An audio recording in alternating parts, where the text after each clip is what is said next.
Yes,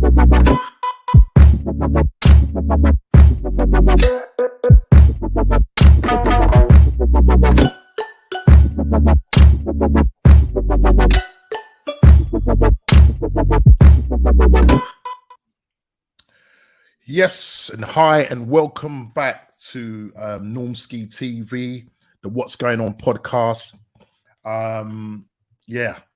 Just like to say thank you to everyone that has subscribed to the channel in the last couple of days. Really big thanks out to you. Sentiments in there straight away. Big up sentiments. First in, your prize is on the way, mate. And yeah, I've got a couple of people in the back room ready to come on. Chili is not here today. It's his birthday. So listen, we want to do a big shout out for Chili, Tottenham supporter, big Tottenham supporter. It's his birthday today. Listen, we're all going to go for this. We did have last week on Ezra, the Chelsea debutant. He's back again this week. He texted me in the week to say that he's got some news for me, and he texted to me yesterday night. So I'm not well pleased. So he's coming on to gloat. Yeah, these feisty Chelsea people, but it is what it is. But yeah. So listen, without further ado, I am gonna bring in Mr. Big D and Mr. Ezra. Let's say, right, how's everybody doing?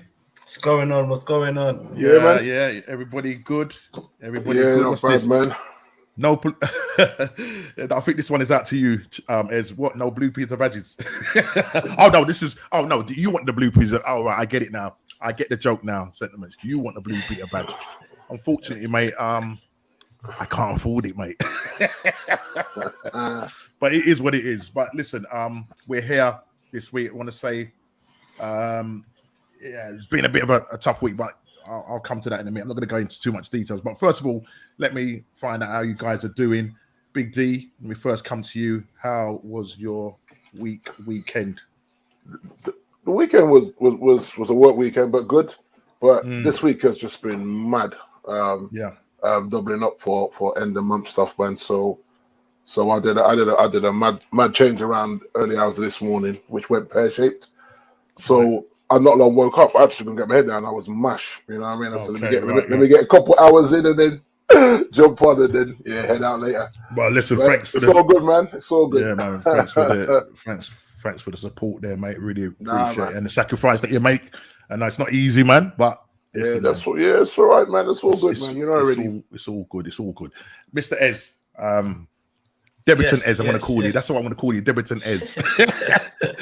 How you doing, brother? How you doing? No, I'm good. I'm good. Busy. Good. Yeah, I can imagine. We as knows, we celebrated my father's 95th birthday, and it was a fantastic weekend down at 10B where Ian Wright played his football. So we was down at 10B doing our thing. So he's reached a big 95. So big up to him. Big up him. He's not well at the moment. Had a slight fall. So listen, prayers, please put up prayers for him. I wasn't going to do the show tonight. But my dear missus said, listen, go ahead, do it. You know what I mean? I'm sure he would want you to do it. And, you know what I mean? It just takes my mind off things. So, just keep praying him up. Always. He's currently in hospital at the moment. Went down to see him. Looking after the show, I'm actually looking to head back down there. And hopefully, he makes a full recovery. As I said, Chili is not on tonight as it's his birthday today. So we want to say a big up to birthday to Chili. He was biting, chomping at the bit to come on today to meet his debutant. I mean, as part of my actual schedule, the last, which was Chili wants to meet the new Chelski debutant. And I said, remember, friendly banter. There was something that Ezra said last week. And look, I had Chili ringing me up and goes, who's that Chelsea guy that was on last week?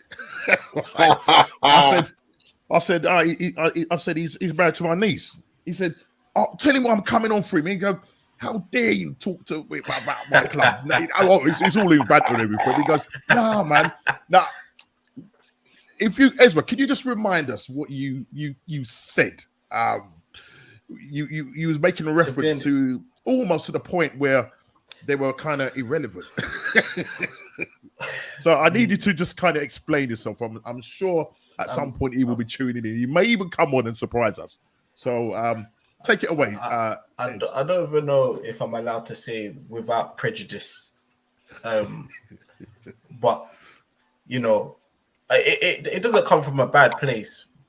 But you know, Tottenham, out of all the London clubs, are just uninspiring, aren't they? You know, they're I mean, yeah, that's the thing. I'll give Chile his praise, man. They've developed a great player in Kane.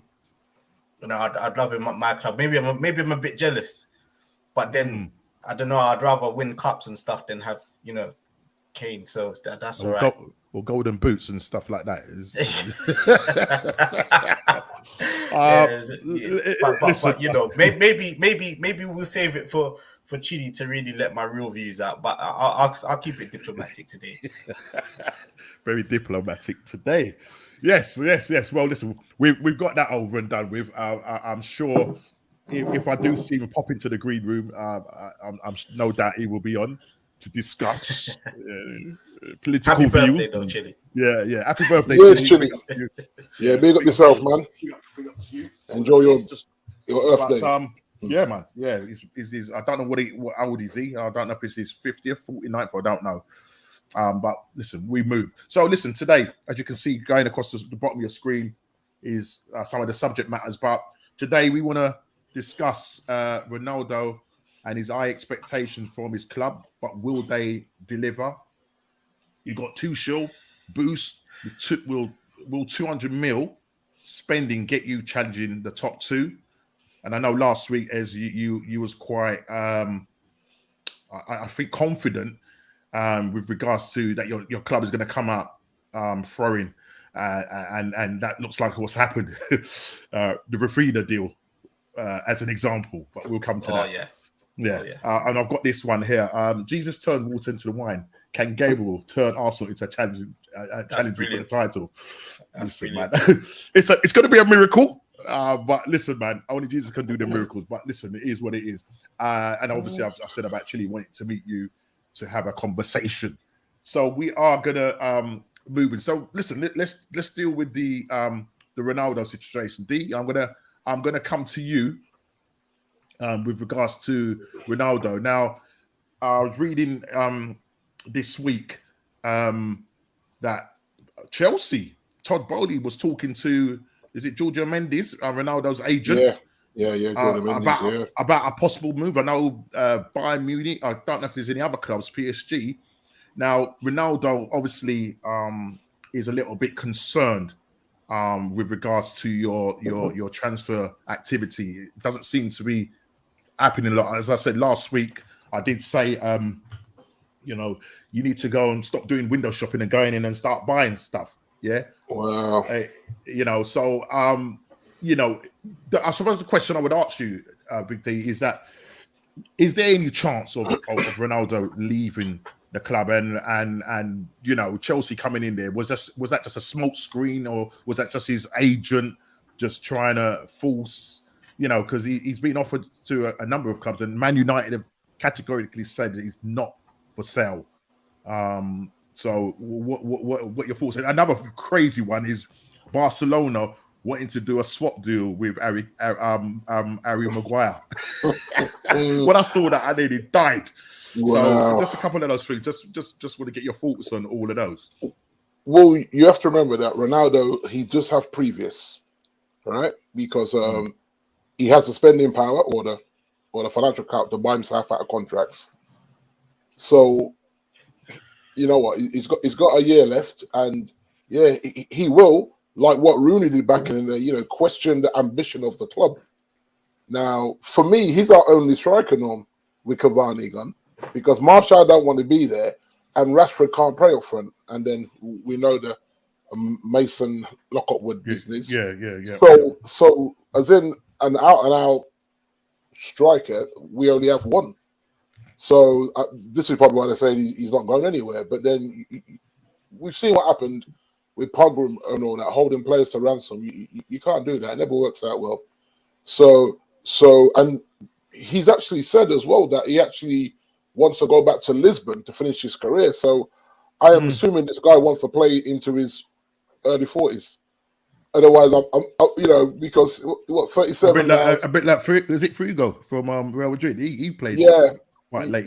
So apparently that's what he said, that he wants to go back, even if he gives Sporting Lisbon a season.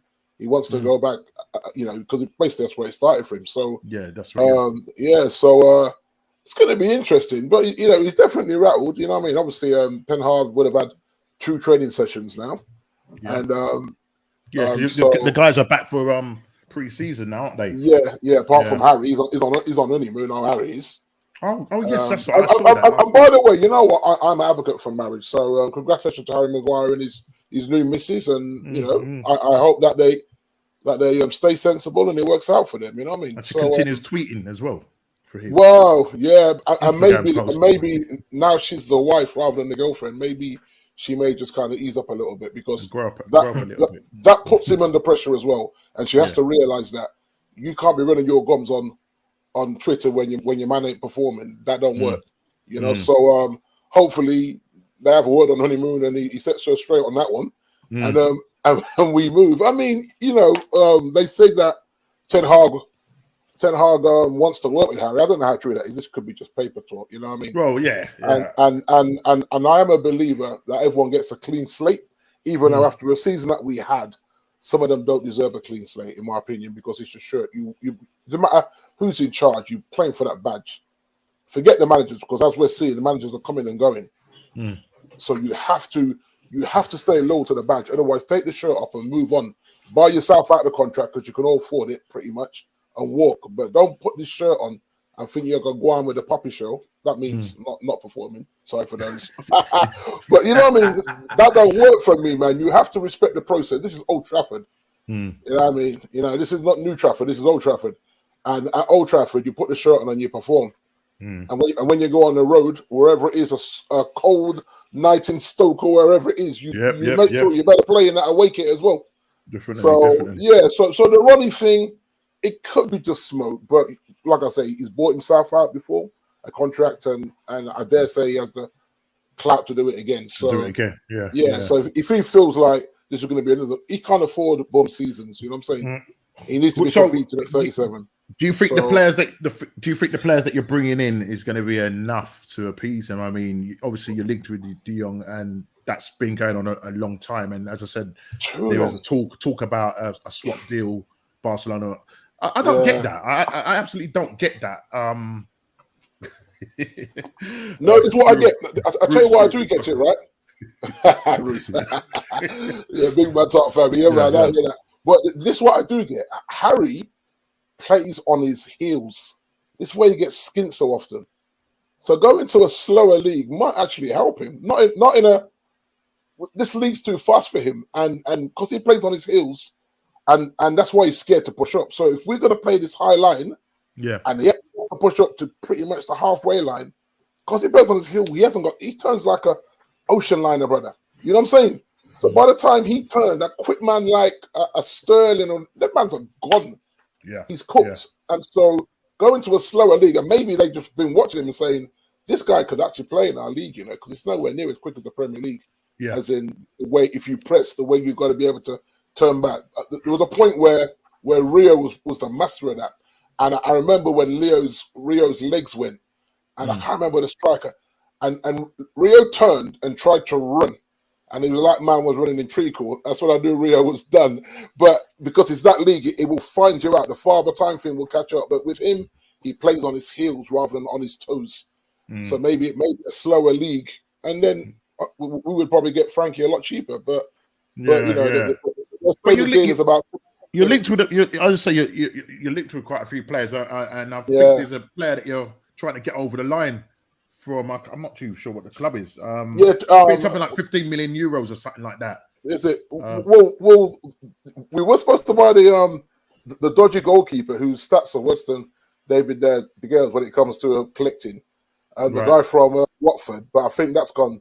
I think that's gone south. And then, oh man, who was it? There's Anthony as well. Yeah. Well, yeah, but you see, because we've taken so long with the De Jong deal, these prices are going up now. If we had done the De Jong deal early in the season before these men took their dividends check, right? I can't go into that again, but yeah, before they took the dividends check, and then I think certain things would have, just fall in line for us. But I think we've been slow. Everyone's saying being patient, but the longer you take, the more you're going to panic buy. Apparently, we're trying to sabotage, jumping on other people's deals and all sorts. That just screams desperate. It's a terrible way to do business, and everything we do is in the press. Yeah. Why can't we be quiet and sign you, Norman? And then suddenly I hear on Twitter that Norman's come to Man United. I'll be like, rah, didn't see that coming. Everything's in the press. So when it's in the press, everything's amplified. And then when it's amplified, it's like, okay, we can charge them another €50 on top of that, 15 million euros, 10 euros. That's what's going on now, where they keep everyone's hiking because everyone knows after the pub interview that we got 200 million to spend. I mean, just put ourselves at weakness chatting that nonsense out to so-called fans. Why would you do that? I actually tweeted that. Why would you go to a pub and tell so-called fans that we're going to bust up your front door, that we got 200 million in the kitty? It's stupid way to do business. We are naive still. Regardless of the new manager, we're still very naive. So yeah. Yes. Do you think Todd Bowley was just because listen? He looks obviously what you said last week. The man is a man of his own mind and thoughts, and in terms of he's quite aggressive in terms of going after targets. So him talking openly to Giorgio Mendes. What are your thoughts on that? I mean, is Ronaldo somebody that you would have your club a target man? Nah. There you go, D. Nah. I mean, for too many reasons. He's a Man United legend. He's not gonna really come and play for us, is he? Like, even if he does, he wouldn't care. He just wouldn't care. There's an argument he doesn't really care at Man United right now, but he does because it's Man United.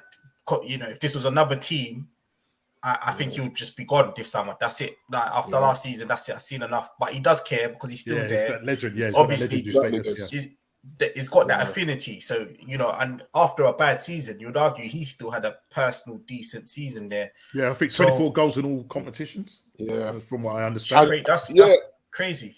And you have to remember as well, he still considers Sir Alex a father figure. So even if he started to move reckless, Alex has got him on speed now. He's going to talk to him and say, Ronnie, what are you doing, son? Come on, man. Yeah. I'll have a word with the board. I'll make sure we get some, you know what I mean? It'll convince him to be fair, stay. he's got a case. He's got a case at the moment, Ronaldo. He has, But he's got a big case. I mean, I'll come back to Bowley in a minute, but he's got a massive case to kick up a fuss because last season was abysmal in a sense of getting in this Ralph guy, sacking Ollie. This Ralph guy did no better than Ollie, but everyone hang on to it because they thought, okay, this guy's going to be in a different seat next year. So let's just hang it and for it to all go pear-shaped anyway.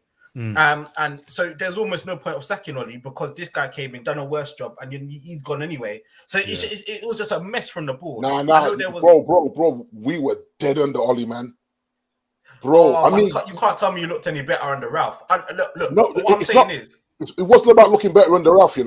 It was about Ralph trying to see what these mans was made of, and these mans told us what they were made of. Because all these managers can't be wrong, because you have to remember, Jose called out these mans, but then Jose was toxic. He did it the wrong way. But he did it the old school way. Yeah, and these guys, they got a soft underbelly, man. No, but that's the problem, though. Feelings, that's the problem. Man United, the culture has become very egotistic, where you kind of have to tread around eggshells around these players. Yeah. And that didn't used to be the case under Ferguson days. If we're asking these players to come with the Man United culture, DNA, and they're going to be... But even that, right? But even that, what you just said, the DNA, That is Fergie's DNA, brethren. True. Because, and I'll tell you why I say it's Fergie, is because when that team was dead, I mean, some really old players, we still won another league under Fergie before we dipped. No, yeah, we had no business winning that. So this is why I say the DNA is Fergie, not necessarily Man U. Yeah. It's the way Fergie has them to, like, listen, like, you can do it. I know you're 35, but remember, he pulled old Paul Scholes out of retirement and won the title. But hold on, D. Yeah, hold on, D. Go on, Liz. Your board sacked a man with a plan of getting a man in to tell you what you already knew. Yes or no? Because Ralph is a builder. We saw what he's done with the Red Bull franchises, right? He builds clubs. We need rebuilding. Okay. And this is what they're scared of, because rebuilding means handing over the football power to footballing people, i.e. Ralph and Ten Hag. And there's another guy, Paul Mitchell. Paul Mitchell was supposed to come as well. Yeah. Right? Yeah. So if them three had come, if Ralph had stayed and Paul Mitchell come in, that's the money men saying, okay, we're hands off. We're just going to be commercial. But do you know what? But do you know what? That's nuts, though. What's nuts, though, D, is scared. That I don't think you needed Ralph to become the manager for him to fulfill what you wanted him to do. It still doesn't make any, like, he could have still been there every day on the training ground, behind the scenes, to identify what he needed to do as a consultant for next season, to identify Hag to come in and all them sort of things. Yeah, but he, as a manager, he proved nothing. He proved nothing to me. Yeah, because he's not a manager, and you have to remember, they interviewed, and this is what I'm telling you about giving up power. They interviewed 3 actual managers and gave a club builder the job. So they already writ off the season when they fired Ollie, and then towards the middle of the second half of the season, they're trying to pressurize Ralph now to make these guys perform and qualify for Champions League. It don't work like that. It just doesn't. So what should have happened? And I said this in the summer. I said Ollie needs to go. Ten Hag needs to come in and become director of football, and then we go after Ten Hag, even if it means buying out his Ajax contract. But how it works out is that he came anyway after winning the league with Ajax. But if, like I say, if Paul Mitchell had come on board, but when Paul saw how they were dealing with Ralph, Paul just said, nah, you know what? Nah, there's no point. But I think if these guys decided, you know what, this Skirgun press really has me sucking up oxygen for fun, but you know what, I'm playing for the shirt, and we squeeze into Champions League, and Ralph goes up to director of football, Paul Mitchell comes in, and Ten Hag, then that's a win. But these guys said, nah, man, this man's here for 6 months. I ain't playing for him. They blatantly said they weren't playing for him. Yeah. They complained to train at 5 o'clock. But that's why it doesn't make sense. From your board, I'm talking. Your board wanted a better outcome from trusting a man for 6 months for him to go into another role. That was never going to run with these players. It was never going to work. But this is what I'm hearing, right? I don't know how true it was. You remember when Ollie got sacked, Michael Carrick took 3 or 4 games. Yeah. Now, Michael Carrick was supposed to stay, but allegedly he's so cut up with the Ollie thing, he just dipped. So I actually think if Ralph was there working with Carrick, these guys would have played for Carrick. Because you actually saw it. Yeah, agreed. You actually saw it, but I agree. The board didn't. The board never fired Carrick because they said, nah, we'll get Ralph in. Yeah. Ralph will work with Carrick, and these men respect Carrick, so they'll perform. And then Carrick said, nah, man, you've done Ollie dirty. But they didn't do Ollie dirty. Ollie spent, what, 500-600 million? Yeah. And the definitely. So it's like, bro. Yeah. It was his D-Day. I couldn't even feel sorry for Ollie because it's twofold. You're out your depths, but there comes a point where you say, I want to stay a club legend, and I'm just not good at this. I relegated Cardiff, man. And all these things should have been coming into his head, but because he was just full of pride in it. You know that once.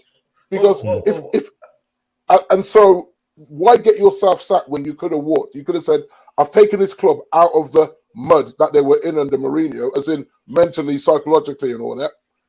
You know what? I've done my bit. I think this is what I can take them. And I think when we got to the Euro, he stunk up the joint. I mean, he stunk up the joint 100 and odd minutes to make a substitute when we were desperate for legs out there. And I said, he has to go. He don't know what he's doing. You have to remember, he bought 13 players at Cardiff and got them relegated. 13 players, brother. And he's at Old Trafford. Yeah. No, man. So that also makes me highlight that actually I feel like Man United haven't actually had a coach since Jose Mourinho. No. Since LVG. That's what I was going to say. Mourinho wasn't coaching them. He's a quick fix man. I think he was. He wasn't. Why would you say? What I mean, okay, just quickly. Obviously, we want to move on as quick. But what would you say? First season, no. Yeah. For the first season, this is when he won the Europa, and we had Zlatan, Pogba, Herrera. These man was on smoke. He won that, and then it went completely toxic after winning that. How does that go toxic after winning that? And Mourinho just blew, because he said they didn't give him any money, but he bought players that were dead food. Mourinho bought dead food players and then complained to the board that he didn't get any money. You're like, hold on, bro. They weren't his first choices, though. They were not his first choice. That's why he threw his toys at the prime. Don't forget, Jose spoiled. He's come from a place like Chelsea. Yeah. This man talking like Chelsea bigger than Man United. I love that. I love that, bro. No. I think he is. Go on. I'll catch you, Joe. Go on. Where Jose could go to Abramovich. Yeah. I want Drogba, Actually, in fact, go and get me Eden Hazard. In fact, go and get me, and they're just saying, cool, done. Do you get me? Now, he's come to a place where I'm not saying Man United don't spend money, but or in that era, I think you were trying to penny pinch. You was. Bro, and I totally agree with you. You have to remember, Roman was a Chelsea fan. Yeah, true. The Glazers are just businessmen. We are an extra. Straight. You know what I'm saying? Straight. That's the difference. Where, like, if us three owned the club, we'd be like, listen, we have the money. Go buy it. Yeah. Because we're fans. These men are business people. They're fans of their US franchise, the Tampa Bay Buccaneers. They're fans of that because it gets them the status and the accolades in the USA. Man United is just a beautiful cash cow that makes money. Dividends after dividends. Does that move on nicely then to Bowley, talking about American businessmen? Yep. Right, yeah. Now this guy, Norms and D, and all the viewers at home. This guy this man is getting a little bit chesty, I think you need some Corona, bro. Listen. Guys, yesterday, Bowley woke up out of his bed and put on his glasses. I do this. It's coming, I'll just wait. And he chose violence. He flew up to Leeds. He flew up to Leeds and said, I don't know what Arsenal's on. Look, what's the money you want again? Here's a check. Put your number on it. There you go. And then he said, by the way, whilst I'm up here, I'm just going to go up to Manchester and see what Sterling's up to. Like, he's just done it all in one day. And then in the evening, he's called Italy about Koulibaly if he's available. Like, he just, yesterday, he chose violence. He said he's had enough of this talking stuff. We don't do that in America, apparently. But, guys, this is interesting.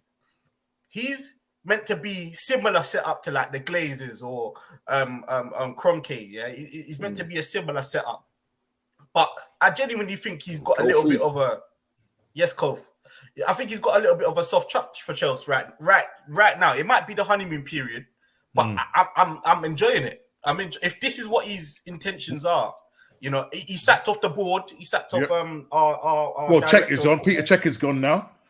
Cech's gone. Bruce Buck is gone. Bruce Buck is gone, and the Marina lady. Yep. And he's doing all of it himself. He's moved like a gangster. It's like, listen, I'm loving this run. You have to remember, there's how many? 5 billionaires now that own Chelsea. 5, That's serious. That's a lovely consortium of billionaires to own a club, That's the way to do it. Right now. and they're letting one man drive it, which is interesting to me. Right. Yeah. Because I was saying, with that being a consultant, but you said it last week that he's the one that, he just reports back to them, say, this is what it is. We move. You know what I mean? And this is what happened yesterday. I mean, I couldn't believe it. I mean, when it came out on Twitter and everything, I'm thinking, we've signed a Rafinha. And I had to look properly, man. I'm like, as Ed said, the man was moving like, it's like, and that's the problem with Arsenal. It's just like every minute we just want to, like I was watching Curtis Shaw, and he was saying, like, you go in the shop, and you go and buy something. Now, say that chocolate bar is worth like 15 pence, or, well, obviously we know it's not 15 pence because they've gone up quite high, but say that chocolate bar was worth £1. We will go in there and say, can we have it for 50 pence? No, the chocolate bar is £1. All right then, 55 pence. No. And that's all right if you got leverage. Exactly. That too. I get that. Yeah, I absolutely get that. But sometimes you've got to be aggressive in the market. And we've been linked with this guy. I know there was loads of clubs in for Rafinha. Chelsea, obviously, Tottenham were looking at him. Barcelona, who had an agreement with Rafinha, and he would ideally want to play Champions League.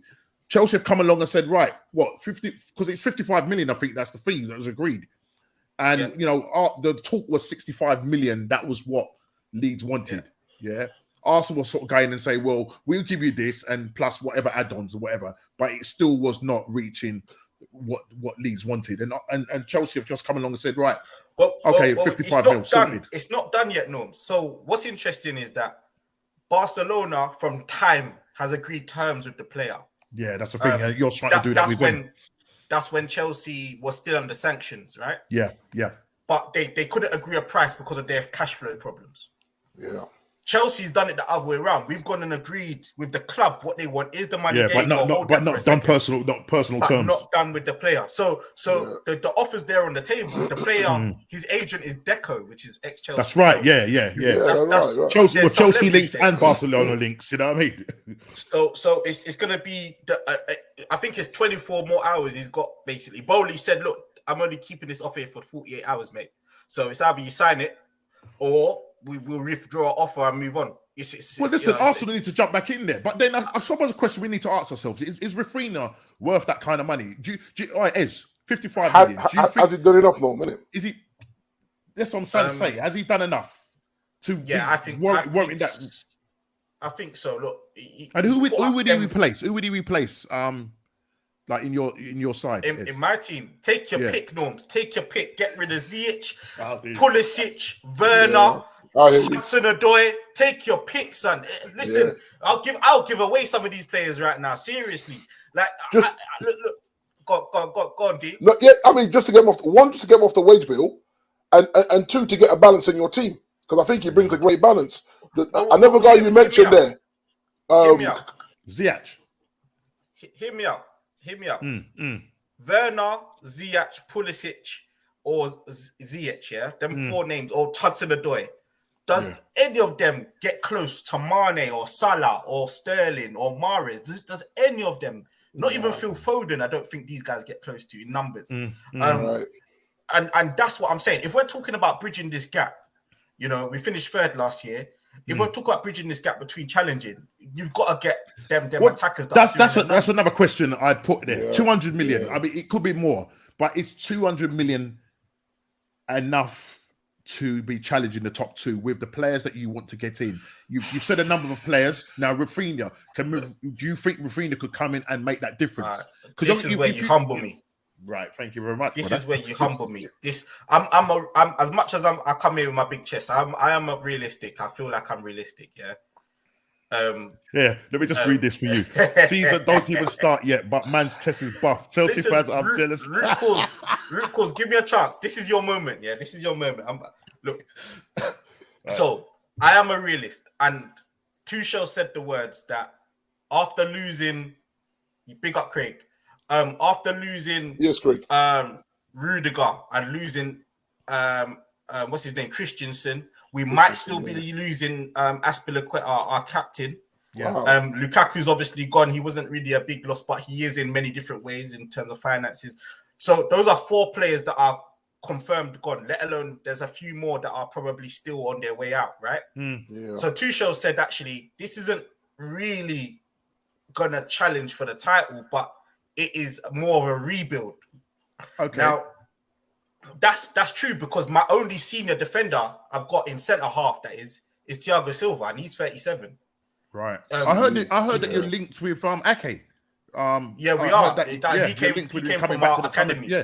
I heard that you're linked with him possibly coming back to the club. I think reading 200 million around about 6 players that Chelsea are looking. That's what I said last week, isn't it? Yeah. And you confirmed that. So 6 players. And with the 6 players, okay. So the 6 players that you would ideally want to come in, then, Ezra. Cool. Would you think they'd be able to challenge the top 2, or do you think it's going to be another couple more years before that happens? Let's be real. We're not winning the title next year. We're not winning the title next year. We might be able to finally execute a cup win. When I say finally, I mean them 2 cup losses to Liverpool. Yeah. With the right players, we would have won. And we played very well in them 2 games. We won. So. Listen, this is Craig.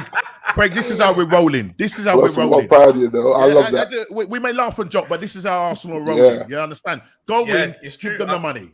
But at the moment, as said, Bowley has said, listen, I'm giving you 24, 48 hours, whatever it is. You need to let me know. Or and that's it. You like that? They're open and say, yeah, don't mess about. I ain't got time to mess about. And he's ideally got the chance to play in Champions League football as well. We can only offer him Europa League, yeah. In terms of wages and stuff like that, Arsenal can pay well, and that's probably really all the thing that we could actually give him is a decent wage.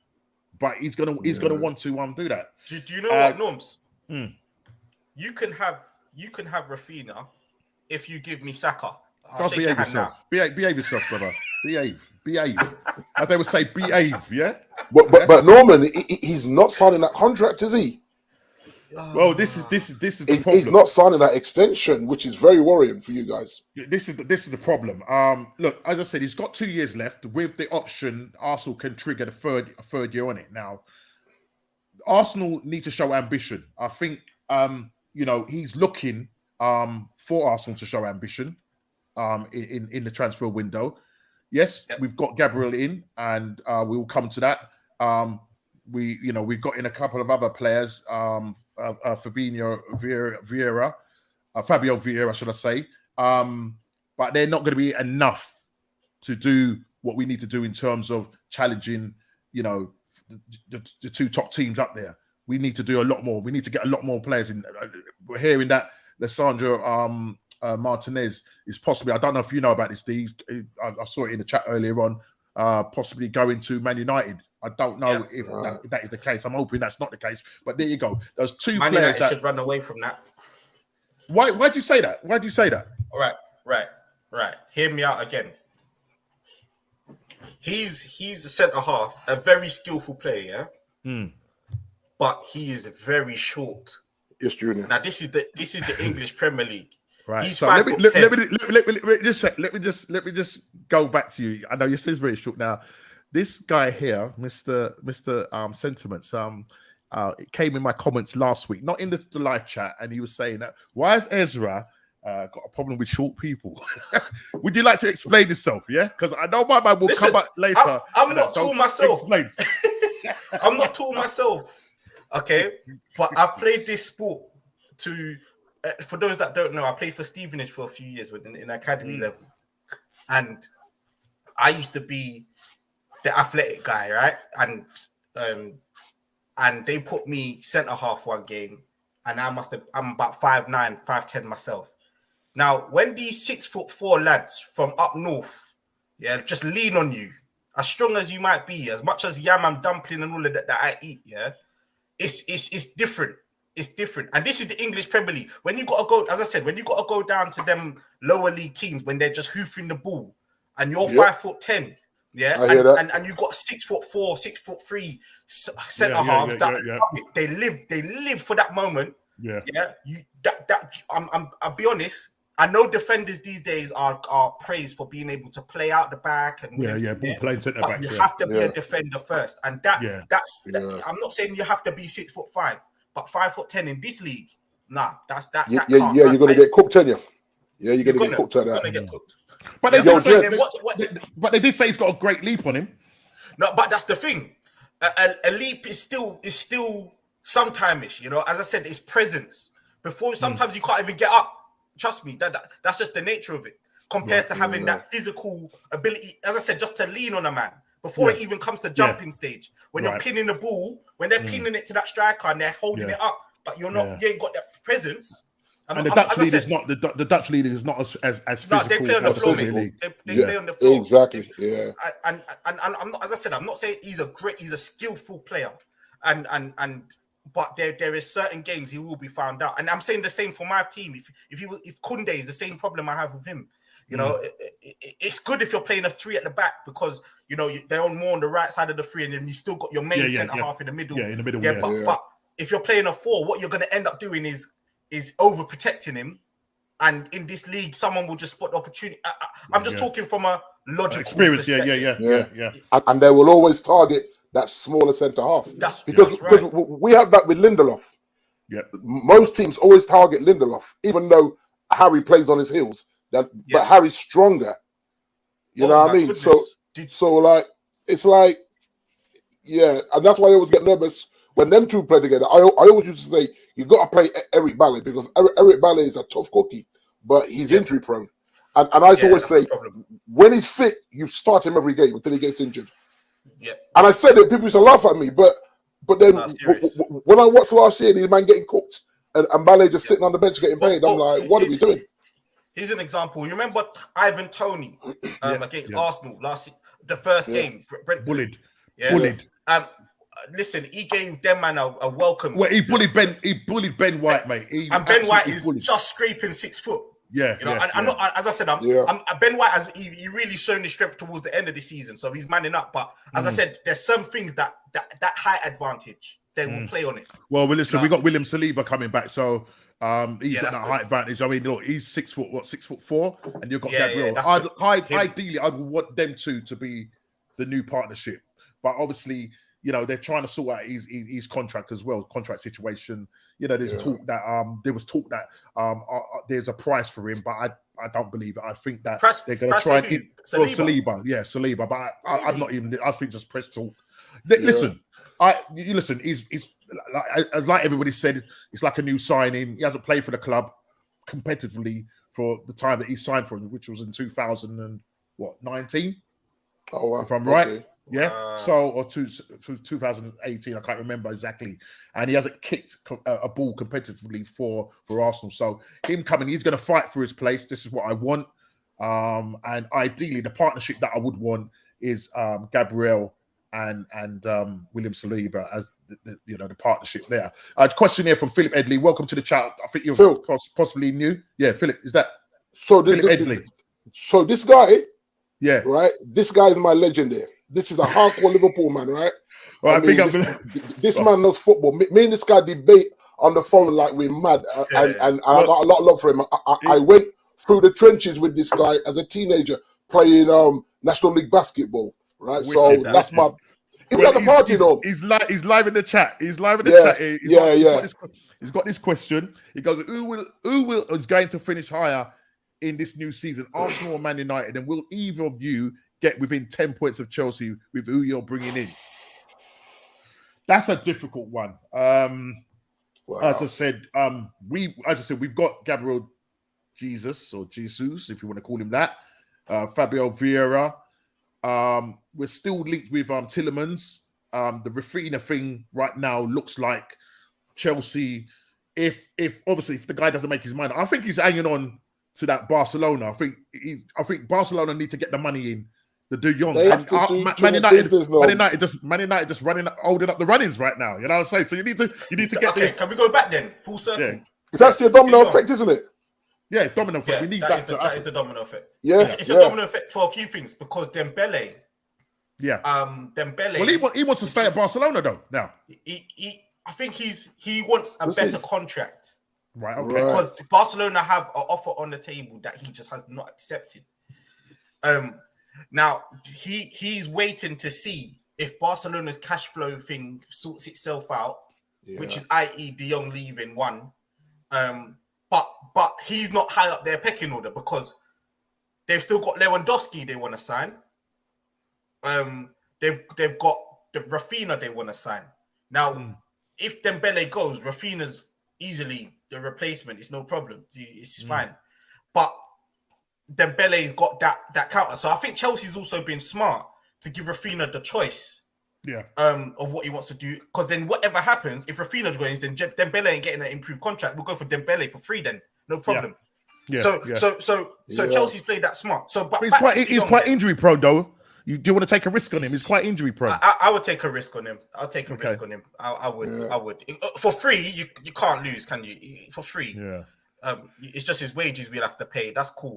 We'll have to work on that rather than paying 50 odd mil or whatever. Yeah, sorry, just pick it up again on this comment here from Craig. He says if Arsenal receive a substantial amount of money for Saliba, Arsenal will take it. Now, as they should. Yeah, but we need to get in. I don't think, personally speaking, Gabriel and Ben White for me. Gabriel more say, but Ben White now. All right. Maybe let's go Arsenal before we go back to Man United then. Yeah. So I don't think defense is your worst nightmare. We need goals. That's what we need. You need goals and a midfield. Exactly. That's it. So you didn't actually leak that many goals. You had I don't know what happened to you against Brighton, Southampton, and Crystal Palace. Yeah, those were just games where the whole team fell asleep. That weren't even just defense. We just bottled it. That's what we did. Yeah, that's literally what happened. Yeah, you would have finished above us if you won them games. Yeah. But apart from that blip, you weren't conceding goals. You might have the odd goal here and there. It weren't that. It was midfield and up top. You done. I don't know how Arsenal done so well with Lacazette, pensioner, and no Aubameyang performing, a kind of like a mad spell from Nketiah sometimes, and you just made it happen. You know, Saka and Smith Rowe, Gabriel Martinelli was carrying the team, and Odegaard. So if you can get your centre mid like a Tillemans, I don't know why that hasn't been done yet. I don't know. I mean, if it does happen, it could happen towards the end of the window. Yeah, because as I said, we got our hands in a lot of pots right now. Yeah, and it seems so. Now we're starting. Listen, the Fabinho, the Rivera one that just came out of nowhere. Yeah, we knew we was going to get Gabriel, so that's over the line now. We've signed him. I think Edu's overrated. I think Edu is overrated. The man's sole job is to go out and get your business done. Yeah, that's his sole job. Talk to Arteta. Arteta, who do we need? This is who I think. Boom, boom, boom, boom. Agree and go and get it done. That's his sole purpose. And he's still slow. Many clubs would love a director of football. Well, listen, that's what his job is. And listen to this, yeah. Liverpool, Kofi, you should know about this guy. Michael Edwards. Yeah, Michael Edwards. He's obviously stepped down. He's obviously stepped down from his job, Liverpool. Obviously, he says he wants to take a break.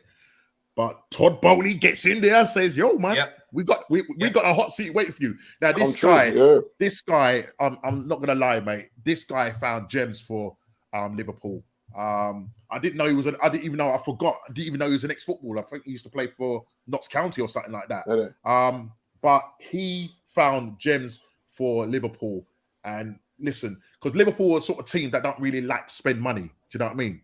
Yeah, they've gone big on Nunes, but they don't really like to spend money. This guy finds them gems and he turns them into, I mean, Arsenal was like that back in the day. We'd go out there, scour the market, find those gems, and likes of Anelka, Henry, Vieira, all of them, man. We turn them into world-class players, and this is what this Edwards. Now, if he goes to Chelsea, because Chelsea right now, in terms of rebuilding the structure, you're getting in the football people. You get this Michael Edwards in, mate. Yeah, you got Todd Bowley at the helm. In terms of sorting out, because obviously he was like a technical director, I'm sure, of football for Liverpool, or some sort of scout or whatever. Or done the I don't know if he does. Does Todd Bowley do the negotiations for you? Right, okay. Yep. And this Michael Edwards guy, if he does end up coming to you, he's the one that goes around scouts. In fact, what I think what will happen is when he comes in, if he comes in, Todd Bowley will say, "Well, you take it now. I'm gonna go back to being the chairman. That's what his real job is. He's to run the club. Because the truth is, Todd Boehly's running around right now, but you're able to sort out the commercial stuff. You're able to sort out, do you know what I mean? All the stuff behind the scenes. So really and truly, he's only doing it because there's no one else to do it. But what's good is that he's building all these relationships with clubs and learning how it's done. So that also when someone, I'll tell you what, he's learning a lot quicker than the Cronkies. I'll tell you that now, and probably the Glazers as well. And that's why I'm kind of jealous of you, because what you're starting to do is build a structure. Yeah, you're getting the football people in, and once that puzzle comes together, my man goes back to doing what he needs to do. Yeah, you've got the money because they're going to back you. Yeah, it looks like these owners are going to back you. Whereas the Cronkies, well, I'll say the Cronkies. You put it in the chat. Do you think the Cronkies back Arsenal? Does the Glazers back Man United? I mean, or is it just the way we do our business? Because as I said, Chelsea just gets in there. Right, how much? Okay, window shopping. Do you know what? I think there's now an element. There's an element of I think Abramovich did have a say who got to buy the club. You know, there was people that bidded more than what Boehly was going to bid. You know, we had the Saudi Arabian groups and people like that had money. That this 4 billion ain't nothing to them. You know, however, I think Abramovich chose Todd Boehly's because he would run it similar to Abramovich. But in a more sustainable way. Abramovich, it was just one of his toys in his backyard. You know what I mean? But seriously, look how much money we paid for Kai Havertz and just easy 100 and something million. It's just a toy to him. Not forgetting Laka. Hey, I don't know. Well, listen, right now he's looking like a happy man. Seeing him turning up at Inter Milan, it's good. I need him to score 40 goals. Yeah, I need him to score 40 goals, get his value up, and then out you go, bro. Off you go. Welcome to the chat, Earl Arsenal. He goes, guys, I'll be honest, I don't really think Rafinha is worth the money. I'd rather go for Gnabry. I'd have Gnabry any day. I think Gnabry wants Champions League. At the moment, he's refusing to sign his contract for Bayern Munich. I'll take Gnabry. That guy, I remember when he played against Tottenham, he took them apart. Yeah, he took them apart. Chili, if you can hear me, he took them apart. Noms, you can't forget that he tore apart Arsenal as well in that 6-1. Behave yourself, brother. Just behave, brother. Behave before I take off the channel. Behave before I drop you out of the league. Yeah, just behave. This guy, I'll tell you what. Chili, hey, listen, sweet, it all stays up here, Noms. Listen, I know it stays up there, brother. You're the troublemaker, brother. But listen, I would take Gnabry any day of the week, mate. I think he's a world-class player.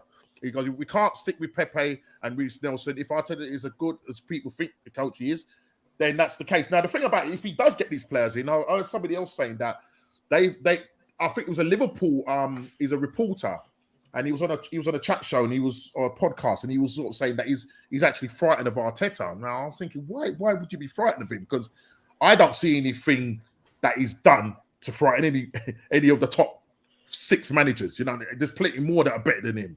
But listen, he's learning on the job, which for me, I'm not happy about. I wanted to get in a seasoned manager, and I think with the players that we've got currently, they will take them to the next level. A Conte will take them to the next level. A Tuchel will take them to even a Ten Hag. He's obviously not tried and tested in the Premier League, and you know it's going to be a lot of hard work for you, D. In terms of him coming in, as I said, sorting out all these transfers, changing the culture of the club and everything. Yeah, there's a lot of hard work. But in answer to I think the question about whether we would, I think this from was it Phil? Was it from Phil? About Phil, the fact that how many points would we finish behind Chelsea? Oh boy. Well, the way Chelsea are going right now, and the spend that they're going to be spending, I don't think we're going to be able to match them. And it's all going to be really down to Arteta and how he coaches this side. You know, we are expected to spend in the region of 215 mil. That's what we was told. We've so far gotten 3 or 4 players. I don't know what's happening with the Lissandro Martinez thing. I'm hoping we can get that Tillemans because I don't think Granit Xhaka is the man to take us forward or to take us into the top 4. We need somebody better than him. Somebody that putting it out there. Is he not injury prone though, Norm? Tillemans. Well, as said, I'll take him still. I'd rather him than because for me, I've watched that Leicester team, and for me, he seems to have kind of gone to no man's land, and maybe he just wants out. And sometimes players get that way when they want out, when they know that there's nothing to win here. So maybe a new adventure for him, and playing back in Europe as well, even though it's not Champions League. And I think, Norman, you have to remember that not being in the Champions League will trip us up this season when it comes to the buying power and how we buy. And because imagine this guy, we spoke about this guy, a guy called Sven Botman from Lille, left-footed defender. He's gone to Newcastle. And I'm just like, what are we doing? Man is holding up the shirt.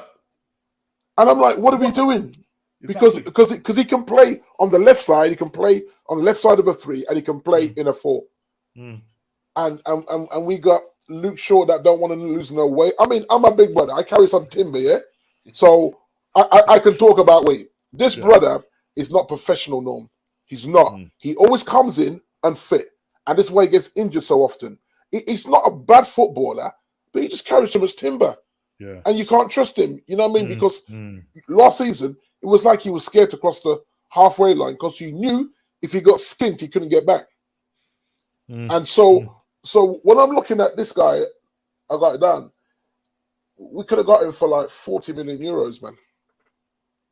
Euros, not pounds, And so I'm just like, we got to just. I think if we get one over the line, then the others will come. I think we're spending way too much time on Dion now. On one target, but the price and the price as well. Do you know what I mean? Well, with the add-ons, is it 69 million?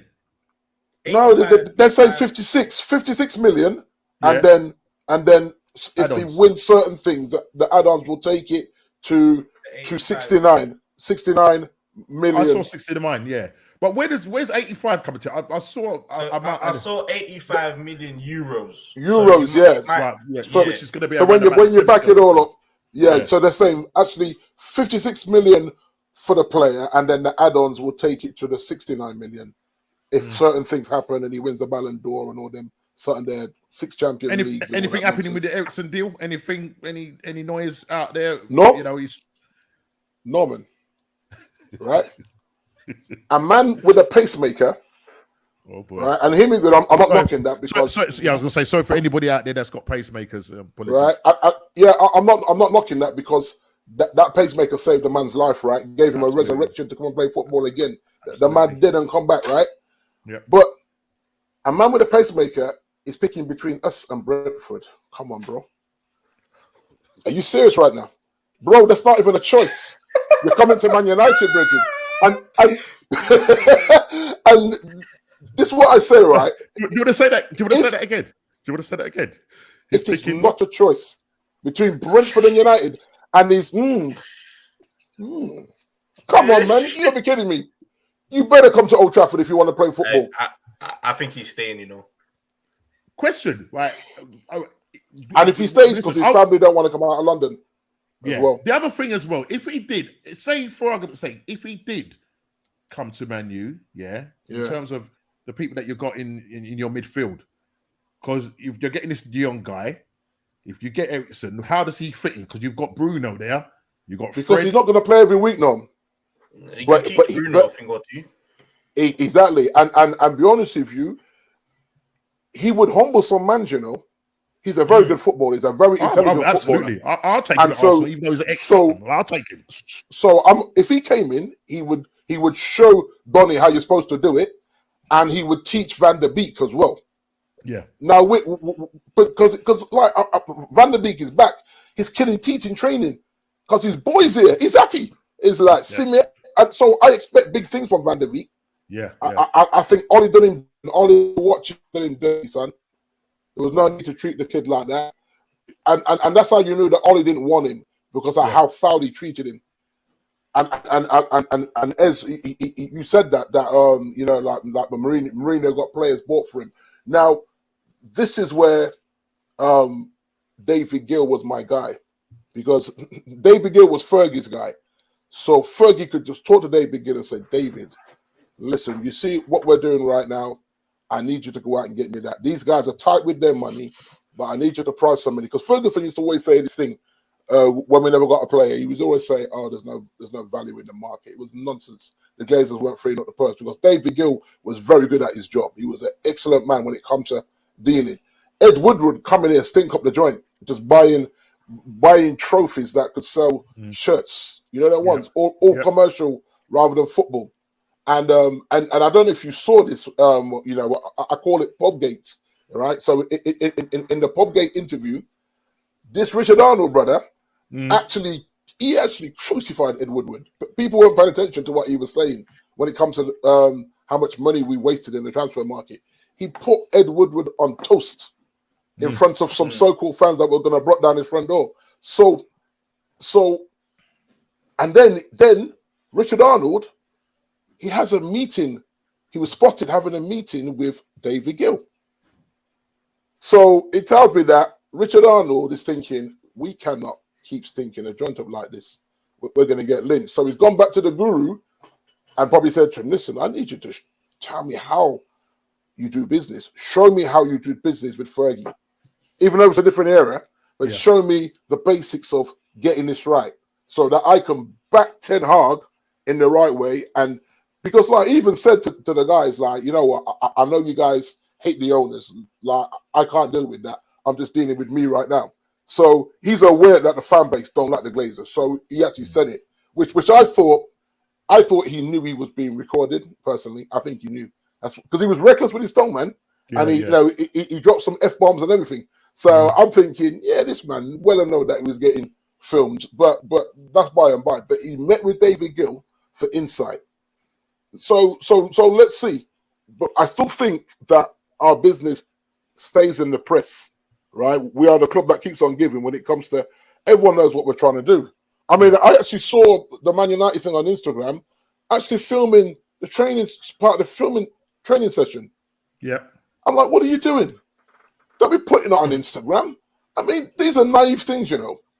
But we're so much about social media and being seen and being loved and appealing to the fan base that you're putting out the man's training sessions on Instagram reels or clips or whatever. I'm like, don't do that. It's stupid. Like, you shouldn't even have the press there. Only the press that work for the club right now. In his first week, you don't need no strangers in there trying to see what he's trying to do with what he's left with. Yeah, the carnage. Because remember, no one's actually come in and held up this shirt yet. Nobody. And until I see that, I still don't trust the way we're doing business. Until I see a man holding up a number 6 or whatever.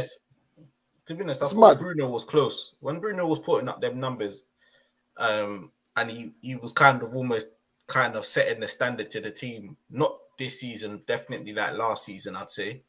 Yeah. I thought, cool. This Bruno guy's clearly wants to make his name here.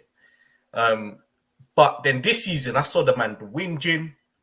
Listen. I saw a lot of that whinging, and then keeping in mind he's not playing well himself. You know, I've seen him kick the ball off the pitch, you know, and he's looking at his teammates whinging and moaning, and I'm like, nah, that's not the example either. That's not it. Right, I'm gonna be honest with you. I never wanted Bruno, and you might say, why do you want Bruno?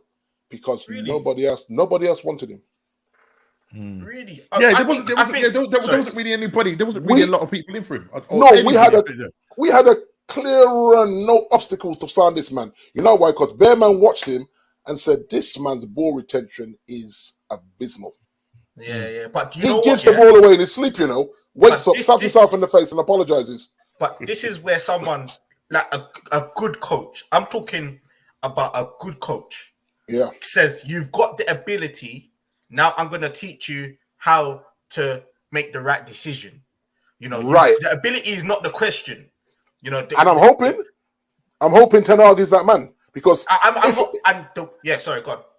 But because if he's not, then we are stuck with a player that's just got a brand new contract that didn't really earn it.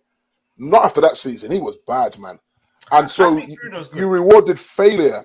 And people seem to forget as well that when you're taking every what's he on? Free kick, what is he on? What's he? He doubled it. Yeah, so 2. But behind it, I think he's behind David De Gea. Now Pogba's gone and Matic. He's behind David De Gea. So we're talking about what, 250, 260, or maybe even 270. There or thereabouts. How do you reward failure? I don't get it. I remember when he we see it all the time. And I was thinking, mate, the season that you've had, and you're giving him a new contract, mate. No. And he had 3 years to run them. He had 3 years left on the contract. What's the hurry? And the new manager's coming in. And I'm saying, you extended a contract with a new manager coming in. Now, people are saying that Ten Hag agreed it, allegedly. Oh, is that what they're saying? I was going to say, that's what I'm saying, yeah. Okay. But there's no rush, though. If you got 3 years left, there's no rush. The new man comes in, and he gives you a season. And then he said, yeah, man, extend him. He's played well this year. Because it's not like someone's going to... There was no one knocking at our door for Bruno. They wanted Harry Maguire. Allegedly. Because there's been a question to the board for a minute. Yeah. The panel, sorry. It's about Nkuku. Listen, this guy, right? I think his market value, if I remember right, is £72 million. Yeah, and I tell you what, it should be more. I mean, this guy, Leipzig, scored I think 35 goals in all competitions, 19 assists. Great. Wow. 35 goals. How old is he, Norm? He's 20. How old is he? 20. He was born 24. 24. Yeah. 24. Brilliant player. Wow. We was linked with him. We've been linked with him. Well, Arsenal was always linked with people. But yeah, he just pulled up trees last season. And that's prolific. Yeah, go on. To add to that, he contributed to 54 goals last season. Look at that. Wow. Them stats are mad. That's insane. Them stats are mad. He just extended his contract.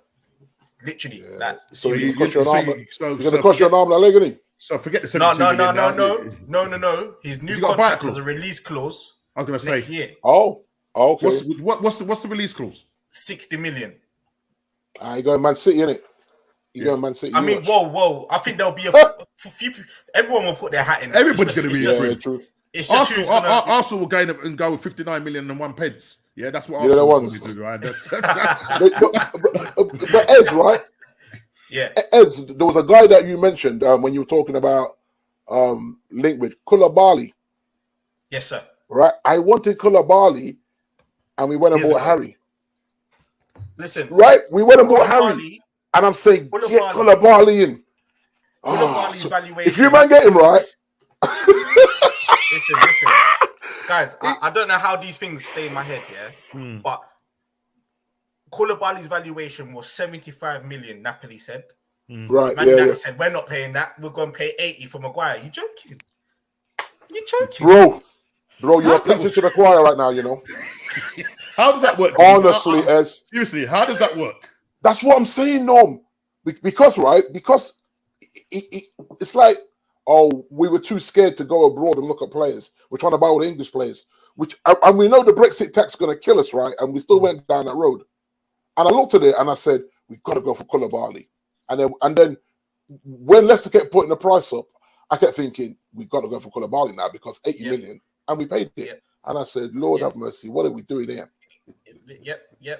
Well, okay. Because he had a decent Euros, right? He had a decent Euros, they said. He had a decent Euros. He actually didn't win the Euros, just had a decent Euros. All right, I'm going to kill two in one. That values him at 80. Go on, Ez, go on. I'm going to kill two in one. So Maguire, he is very good on the ball.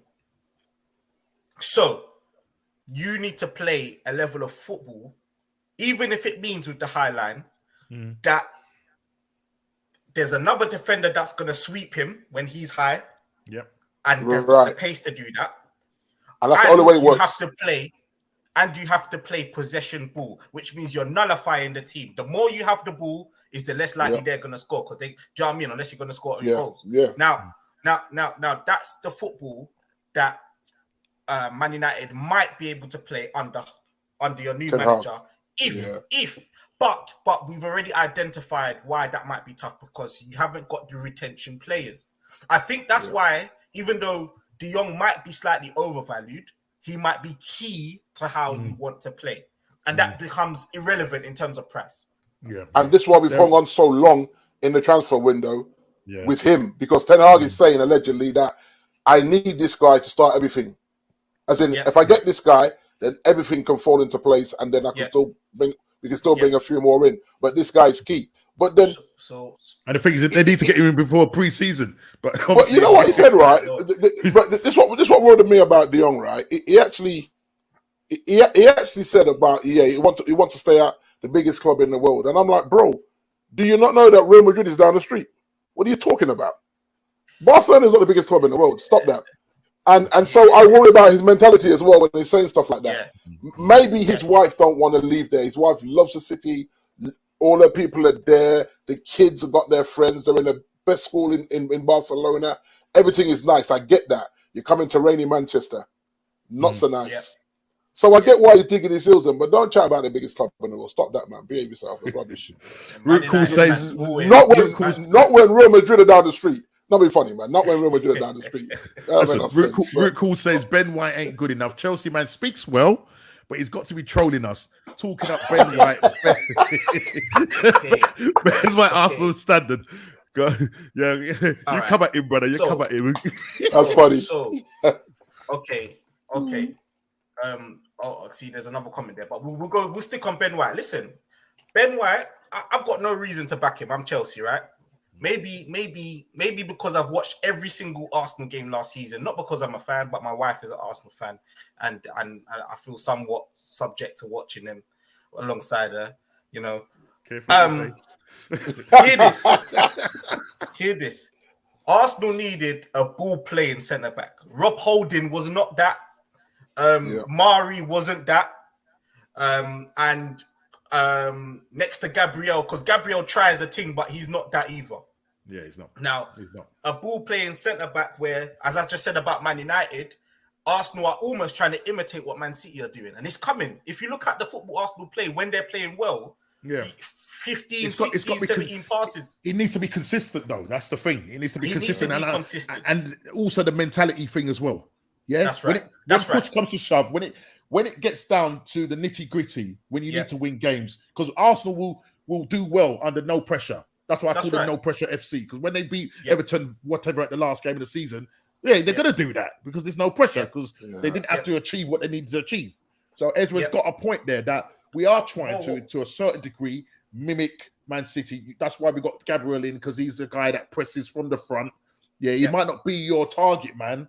So that's why I'm thinking we still need another alternative kind of player. I don't think Eddie Nketiah is that sort of player to do that either. But when you look at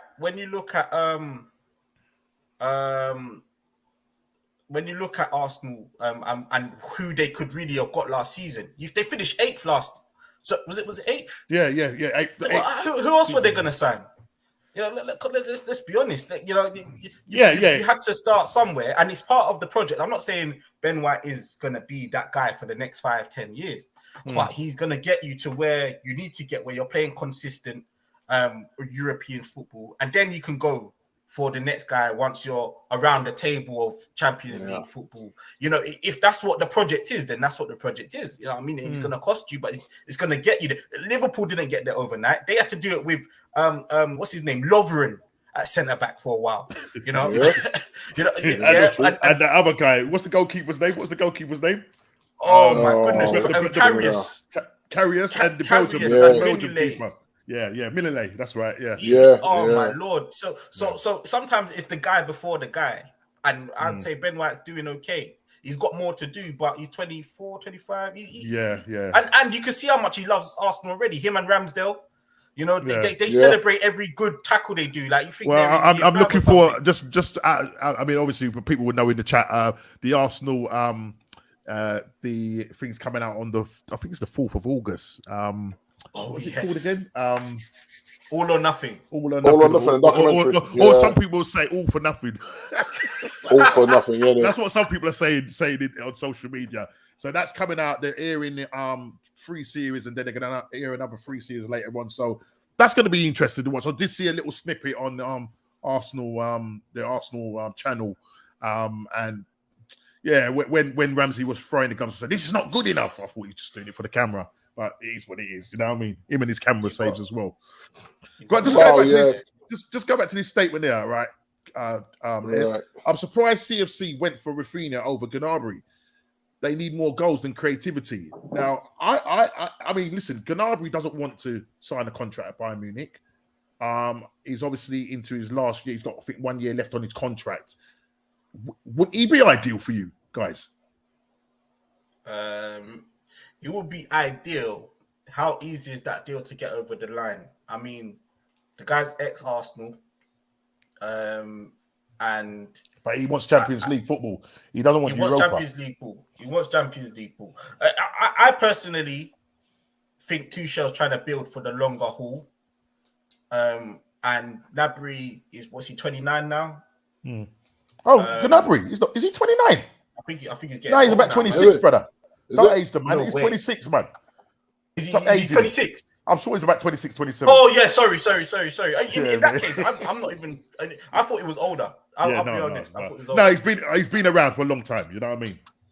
He's been around for a long time. I genuinely don't know. Maybe this is the only thing I have is that Rafinha is Premier League proven. You know, I think Chelsea's taken a lot of risks in the past of buying players from abroad. Like, for example, Werner's one. Pulisic is another. They haven't really taken off. Ziyech is another. Hasn't really taken off. Havertz is just about being forgiven because he scored the Champions League winning goal. But really and truly, 7-8 goals in the season ain't good enough. You know, so getting players. That's another reason why we've probably gone for Sterling as well. You know, Sterling Premier League proven again. I'm not saying he's amazing, but listen, he hasn't scored less than 15 goals exactly. in the last 5 years. And he's a lot better than the players that you want to get rid of. So don't remind me, mate. Trust me, I can't wait. I'm going to celebrate outgoings like their new signings, mate. Trust me. Big up, June. How you doing, man? Yeah, June. How you saying, bro? Blessings. Boy, it's I don't know, mate. 100 million, man. Yeah, that's a lot of money. 100 million for Nkunku. Did Maguire go back for the official opening of Leicester's new training ground after Man United paid for it? Oh boy, the banter is real, you know. The Liverpool banter is real. Listen, right? They saw us coming, you know. They saw us coming.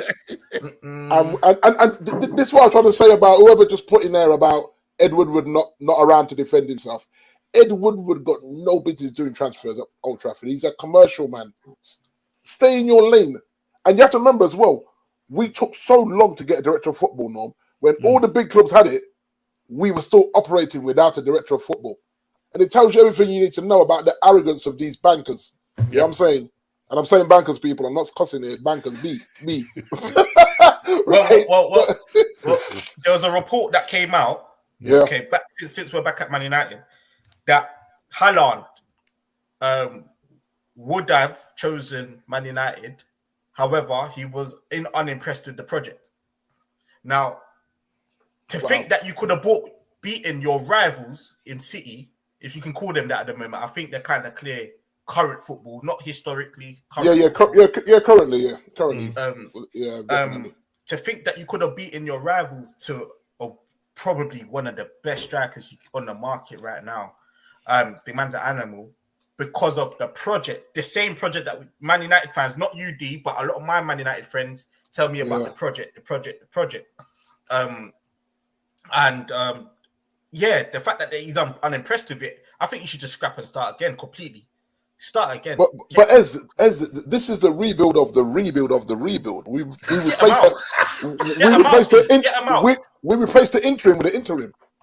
No, and nearly qualified for Conference League. Nearly. Hey, that reminds me. I need to come back to Tottenham in a minute. Hold on. My God. Well, listen, wait, before you come back to Tottenham, we've got Chile in the house. Big up Chile. Chile. Everybody in the house. Chile. Happy birthday. Happy birthday. Happy birthday, my guy. It's his birthday today. Yeah, man. Chile 666, you know. Earlier on in my, I did say that Chile wanted to meet the debutant Chelsea man. And I said, remember, It's only banter. And so Chili said he's coming on next week. So I'm sure Ezra will grace his presence and for Chili to have a conversation with him. But he's put this statement here. He goes, "Yo, do you guys agree without Rome and Chelsea are irrelevant?" Wow. This is Chili. This is the little thing. Let me just read this again. Let me just take my time and read this. Yeah, he's coming in the chat. Let me just read this. Ezra's turning away. Why? I don't know. He's looking for something. But let me just read it again. Let's slowly read it. So he's rubbing his hands together. I don't know why he's rubbing his hands together. But do you agree? Without Romans, Chelsea are irrelevant and will revert to the pre-Roman days when they won bugger all. Whilst you're thinking about that, people are just obviously bigging up Chili for his birthday. Asher said we should go for Sterling, but Sterling wants Champions League. That's the problem.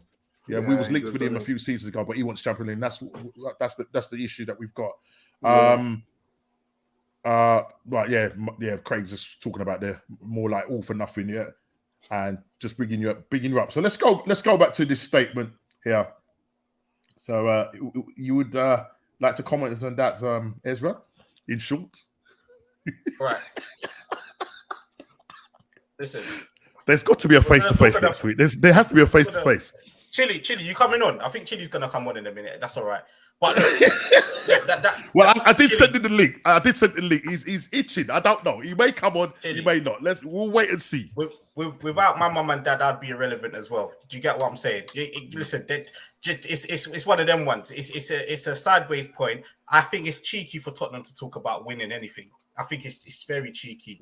You know, I think it's very cheeky. I mean, I'm looking at your honours right now on your Spurs website, and I'm looking for anything with 2000 in it. And then I'm seeing 1901, 1951, 1960, 1963, 1981. I'm struggling to find the 2000s. I mean, you've won the Barclays Asia Trophy in 2009. So I don't know if that's but when you look at Chelsea, 2008 they did win the it was known as the Carabao Cup now, but it was the the Carling Cup. Carling Cup, yeah. There you go. So we've got a bit of honesty there. Chili, look, it's all banter, mate. But I've literally watched my club win it all. Everything there is to win, mate. Everything. Just remind me, though, Chili, if you could type it out for me. What was the name of the club that you got knocked out by in the Conference League last year? I can't remember the name of the team that got that. You know, it was some pub team.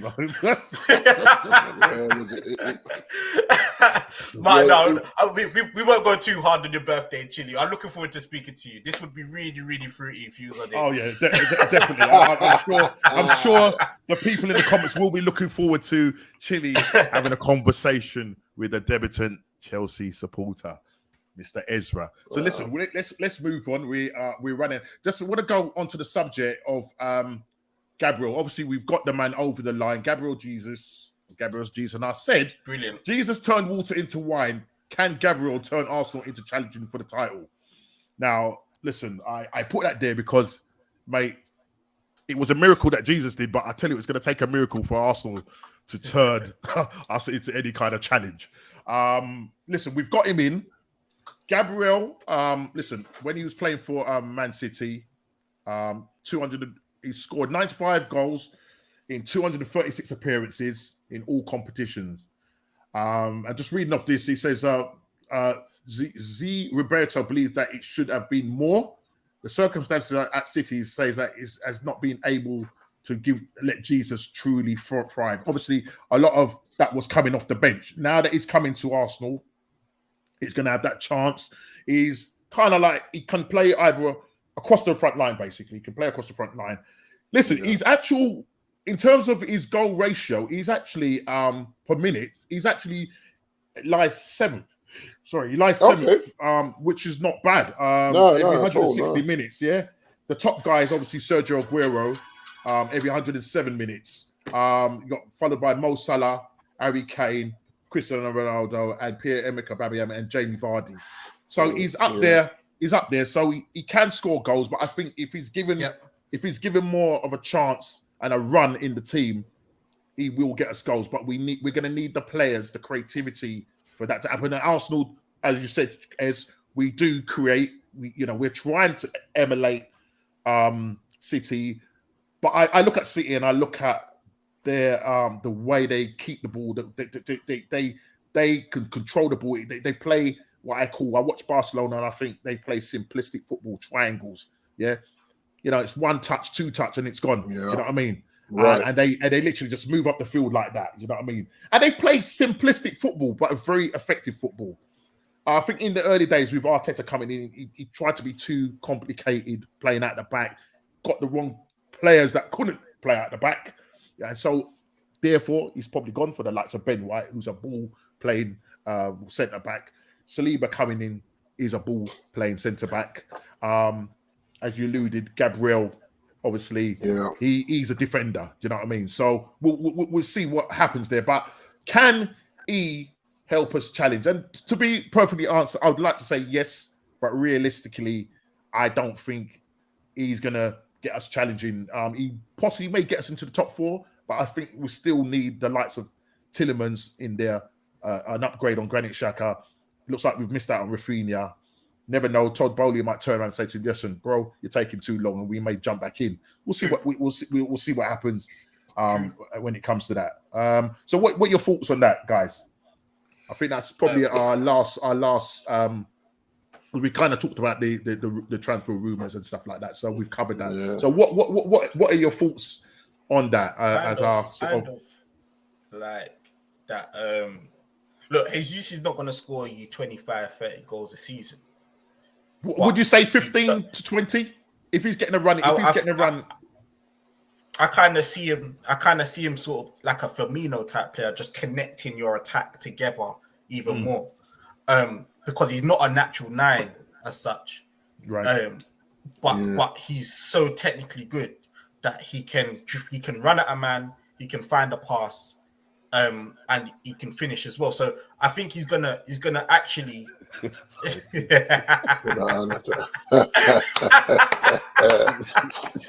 Scientology. I like it. I like that one. I think he connects the likes of Saka, that if you give Saka a chance on goal, he normally puts it away. The same with Martinelli, actually. I saw some sparks from Martinelli last season. And if he gets in them positions more, he's still a young kid as well. I don't think Nketiah is the answer. I think someone's... Yeah, well, Philip come back in because how many goals... I think it signifies a good season for Jesus and Nketiah. Well, okay. So, in terms of what Gabriel will get in the Premier League, I think he could get anywhere between 15 and 20 goals. Nketiah, all right, yes, I don't know if he's the backup striker or he's going to play alongside Gabriel. But even if he did, listen, he's given a contract on the back of him scoring, 5 goals towards the end of last season. He gets the £100,000 5-year deal, number 14 shirt on the back. I was going to say all that, Norm. We said all that. It's just a number. Yeah, but, I was going to say all that. He got to produce. He's got to produce now. The pressure is on him to produce. They gave him the key to the kingdom, Norm. Why? So he got the keys. Look. He's been with Arsenal. He's been in Arsenal nearly 8-9 years, or I'm adding a little bit, say 6-7 years, and in all of that, in the Premier League, he has 10 goals. Did you just hear what I said? 10 goals. Not 10 goals last season. 10 goals in the Premier League. Nah. Right? It's a mad one. The pressure is on him. I Phil, I don't know. I honestly don't know. He's got the number 14 shirt now. He has to go out there. He may prove me wrong. Yeah? And I don't want to be at him or whatever, but I just think that giving him that number 14 shirt, the £100,000 deal, you know what I mean? I don't think he's really earned that, in my personal opinion. I think alone, to a team that he starts every single game would have done him good. Yeah, what I mean, like a Premier League team, like a Crystal Palace, or because he was linked with Crystal Palace. I think 2 seasons ago we could have sold the guy for 20 mil, and we decided to let him run his contract down, and here we are now. Do you know what I mean? So Chile is saying, Nah, I think you'll get more than that, Chili. He's saying Jesus 10 and Nketiah 2. True. Nah, not on that money, no. Not on that money. Bro, be honest with you, if he gets both two of these guys got to be getting 15 plus, no. Easily. Or both of them got to be getting 15 plus. But are we talking in the Premier League or overall? No, in all competitions. They've got to be getting over. They've all got to be getting between 15 and 20 goals in all competitions. Now, for the money they're on, 15 goals, all comps. He's not. He has to want that money. That he shirt. Has to. Everything. I know what you're saying. So so the problem what you're saying, guys, you're saying he has to on that money. Yeah. Now, if he doesn't get it, Arteta, the fans turn on him, Norm, as well. They're going to turn on him. The fans turn on him as well. They're going to turn on him. He's going to be under pressure, and that is the problem. Arsenal have basically said, bro, mediocre player. Yes, we ruled you. Yeah, but Norm as well. You know what? 14 shirt. The people around him should have advised him not to take that shirt. Stick with your shirt number. Take the contract. Earn it first. Take the contract and stick with your current squad number and see how you go this season. Because you can't be wearing 14 and stinking a joint up. The fans will crucify him. Listen, they will. For Arsenal's sake, I hope we're all like being harsh on him. But I think now this is the route he's taken. Maybe the pressure is what he needs. You know. Yes. Maybe that. It might be that. It might be that. I think one of Norman's nieces mentioned that last week. Maybe he's backing himself. Like, right, this is the season I back myself. I take the shirt. So what about Balogun, Norms? Well, that's the thing, because he'll probably end up going out on loan again. I think he'll probably end up going out on loan again. I don't see the difference between the two. No, that's the thing. I mean, Balogun, you know, when under Unai Emery, because Balogun was getting like quite a bit of run in the Europa League and the Cup games. So but then he was kind of coming on really late in the games. He did score a couple of goals, but again, I just personally think he's going to end up, you know, going out back on loan again. And funny enough, there was a number, I think it was not last season before, there was a number of clubs, because they were trying to get him to sign his contract. And there was a lot of clubs that were in for him, German clubs that were in for him. But then, you know, it just meant he accepted. I don't know what Arteta told him or whatever, but he ended up signing a new contract. And then I think he played for half the season, and then he went out on loan in the January. And I think he went out to Middlesbrough. So I think he probably won't get a run in the game. Obviously, he'll be on pre-season. They'll obviously assess him in the pre-season, see how he goes. But I guarantee he'll be on. Complete spanner works. Would you take Ivan Toney? Yeah, because he brings a different option. Exactly. Yeah, he brings a different. You wouldn't even have to pay that much. We know. We spoke about him, didn't we? No. Huh? We spoke about Ivan, didn't we, a few weeks back? Yeah. And I'm surprised nobody's kind of gone down his direction, which kind of may give you alarm bells there. Maybe it's hard to deal with. Maybe he's one of them characters. Because remember, he was kind of trashing Brentford on social media. And I'm like, you still play for them, bro. What are you doing? So there's another one that needs to be advised properly by his people to say, bro, don't be doing it on social media. You still play for them. And maybe clubs have seen that and said, nah, leave this kid alone. You know what I mean?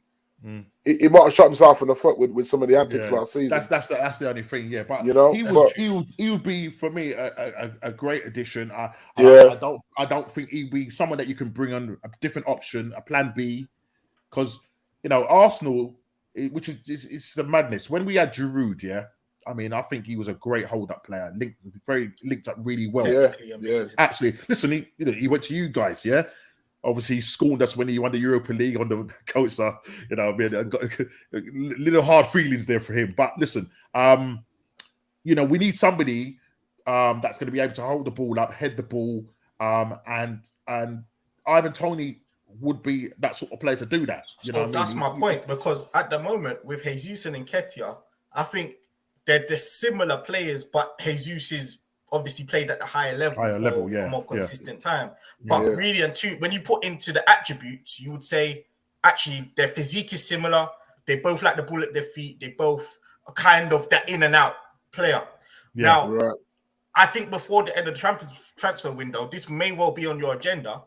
But I think to get that different type of striker in, more of a natural target man type of 9 with a bit of presence, that someone like that should be on your list. Not saying they have to be world class. Yeah, but and then he has the ability as well to play like City because they can all play across the front of that front three that they can all interchange and be, you know what I mean? So it may be something like it says, that may be in the pipeline, but they probably don't want to talk out their business because once you talk out your business, it's another 15, 20 million euros for talking out your business to the press.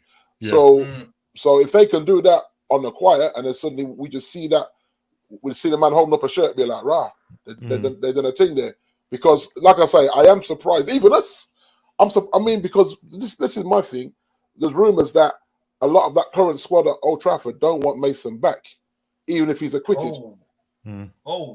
So that's a problem for me right now. That this kid's going to get isolated if he comes back to Old Trafford when no one deals with him or passes him the ball.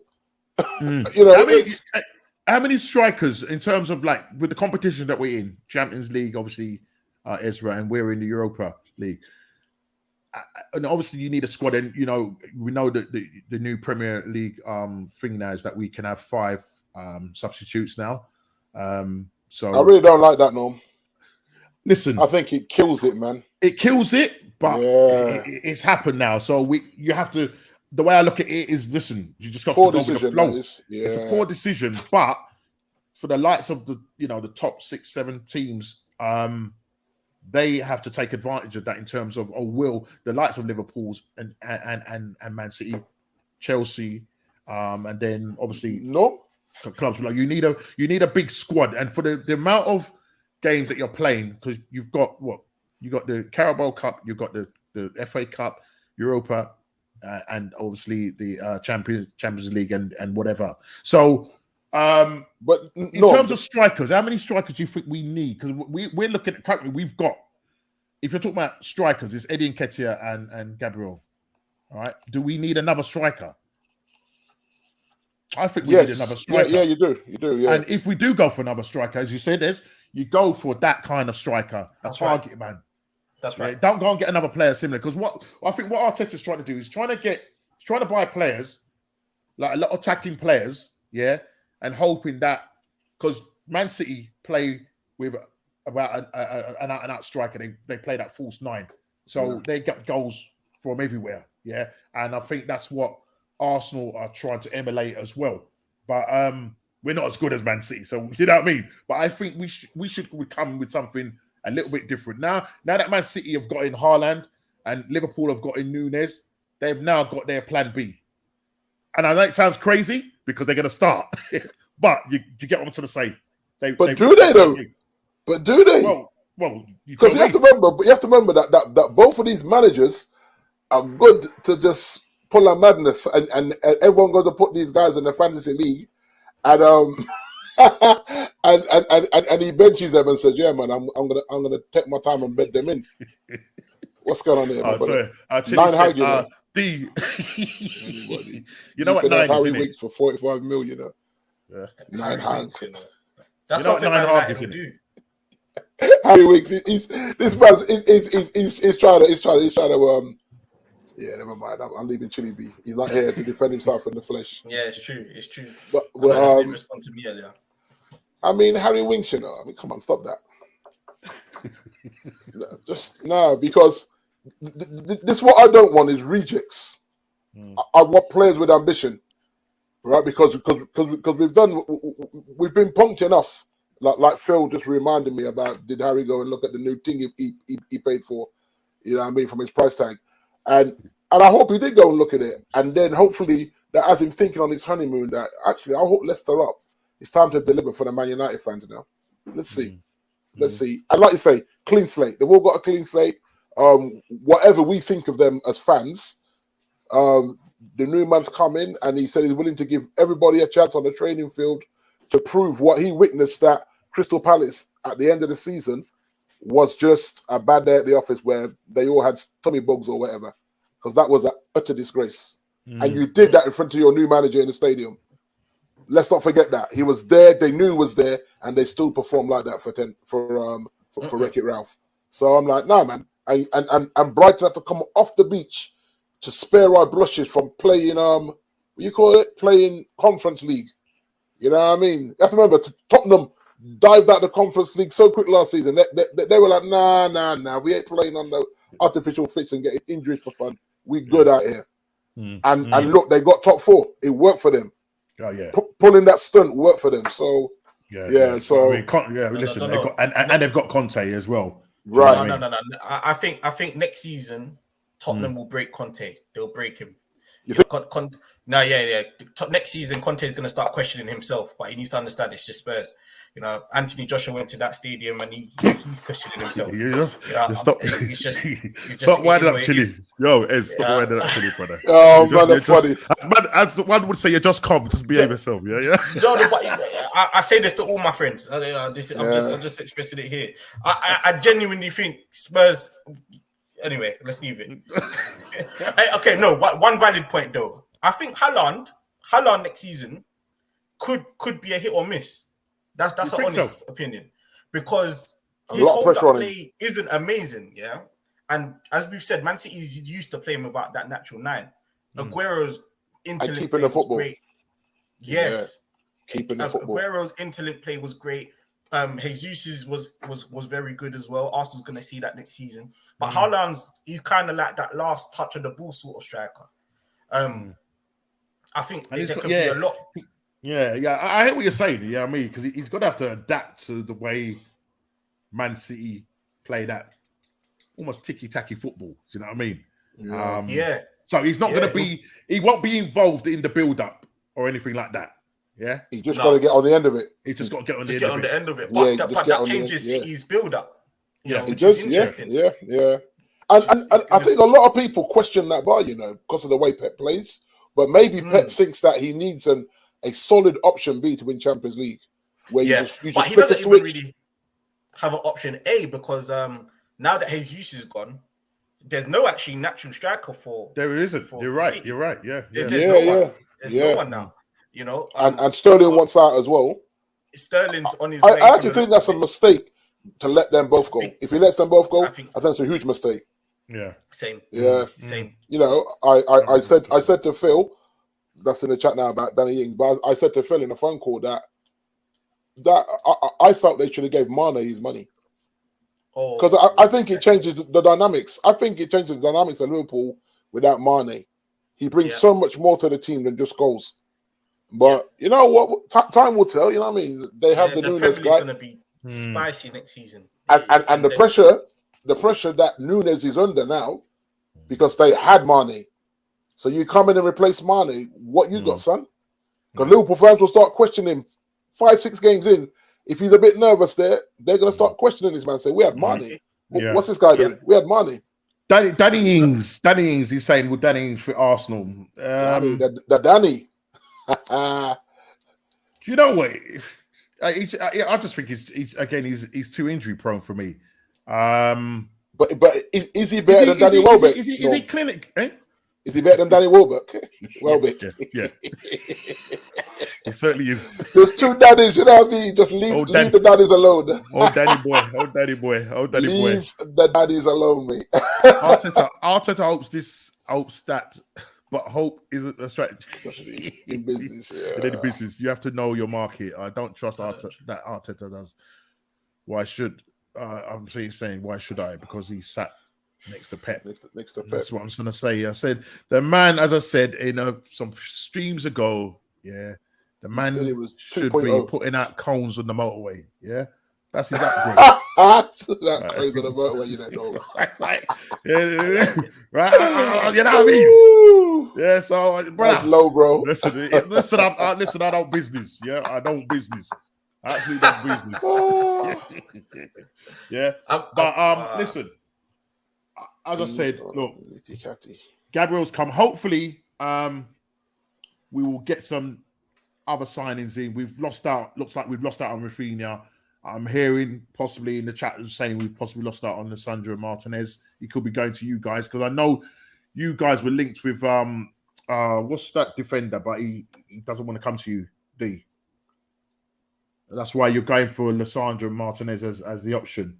There was a defender you. Oh right, yes. So there was Timber. Timber. Yeah, that has been told by Louis Van Gaal go to Man United and he ain't coming to the World Cup. I mean, how dare he? Yeah, come on, man, you can't be doing that. That's horrible. That's silly. That's silly. Foolishness, man. You know what I mean? And so he's made the kid nervous. But then Ten Hag should have given him guarantees and saying you're definitely starting. And then that means he takes the captain's armband off Harry, because if you bench Varane, that's even a bigger statement than benching Harry. If you bench Varane, it's saying this is Champions League Varane, well now Europa League Varane, but you know what I mean. So if you bench Varane for Harry and you start Timber and Harry keeps the captain's armband, because there's rumours that he would still keep it. Okay. Now I have a theory with this captain's armband thing, right? Hear me out on this. If we get the Beyond deal over the line, you give Ronnie the armband for this year, right? Which allows De Jong to bed himself in and get used to the surroundings, and then Ronnie walks away and De Jong becomes the new captain at Man United. De Jong, because he's in the center of the park.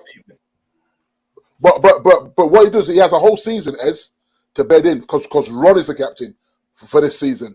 You got a whole season to bed in, get his family settled in, and start playing some good football. But wait. Harry's not a leader.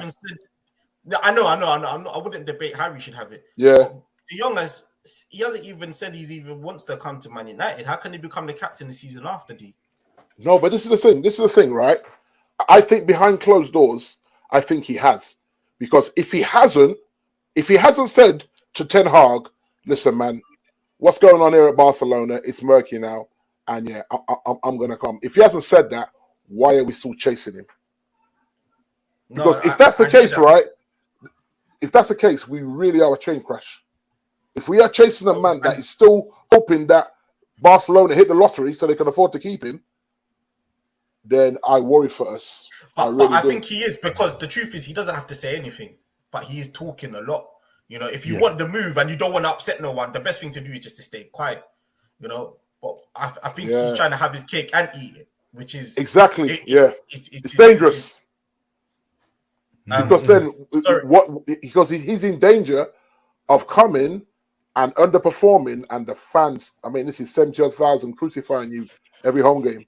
That's not a nice feeling. And then he's going to go home and get it from his missus, because she's sick of going shopping to buy Gucci and getting wet. Right? Let's be honest now, right? And all these things are going to mess with his head. He's going to get pressure from Old Trafford. He's going to get pressure in his yard, where he should be able to lay his head and chill out with his family. But if he comes and he's performing, then she'll put up with the rain in Manchester and get to know the wags and girlfriends. But if he's not performing after running his gums, that's a problem. And that's why I'm worried about how we're doing business right now. It's all in the press. Now, he may not have said half of this stuff, but the press are saying that he is saying this stuff. And top journalists on Twitter and all that, all coming out and saying, you don't really want to come. Is Ashley Lingard an Arsenal fan by any chance? Yeah, he is. Asher, quickly. So what he's saying is that Asher's saying, I had this conversation with Asher, right? He's saying that he's happy he's not getting Rafinha because he thinks that Pepe is better than Rafinha.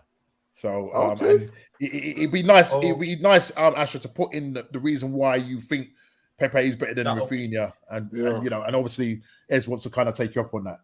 No, just quickly, just for stats reasons, at Leeds United, Rafinha's got the same amount of goals as Saka in 30 less games.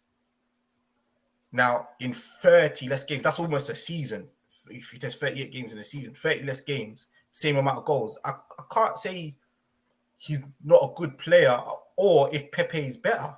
That's you know, or if that's the case, then Saka can't be rated in your eyes.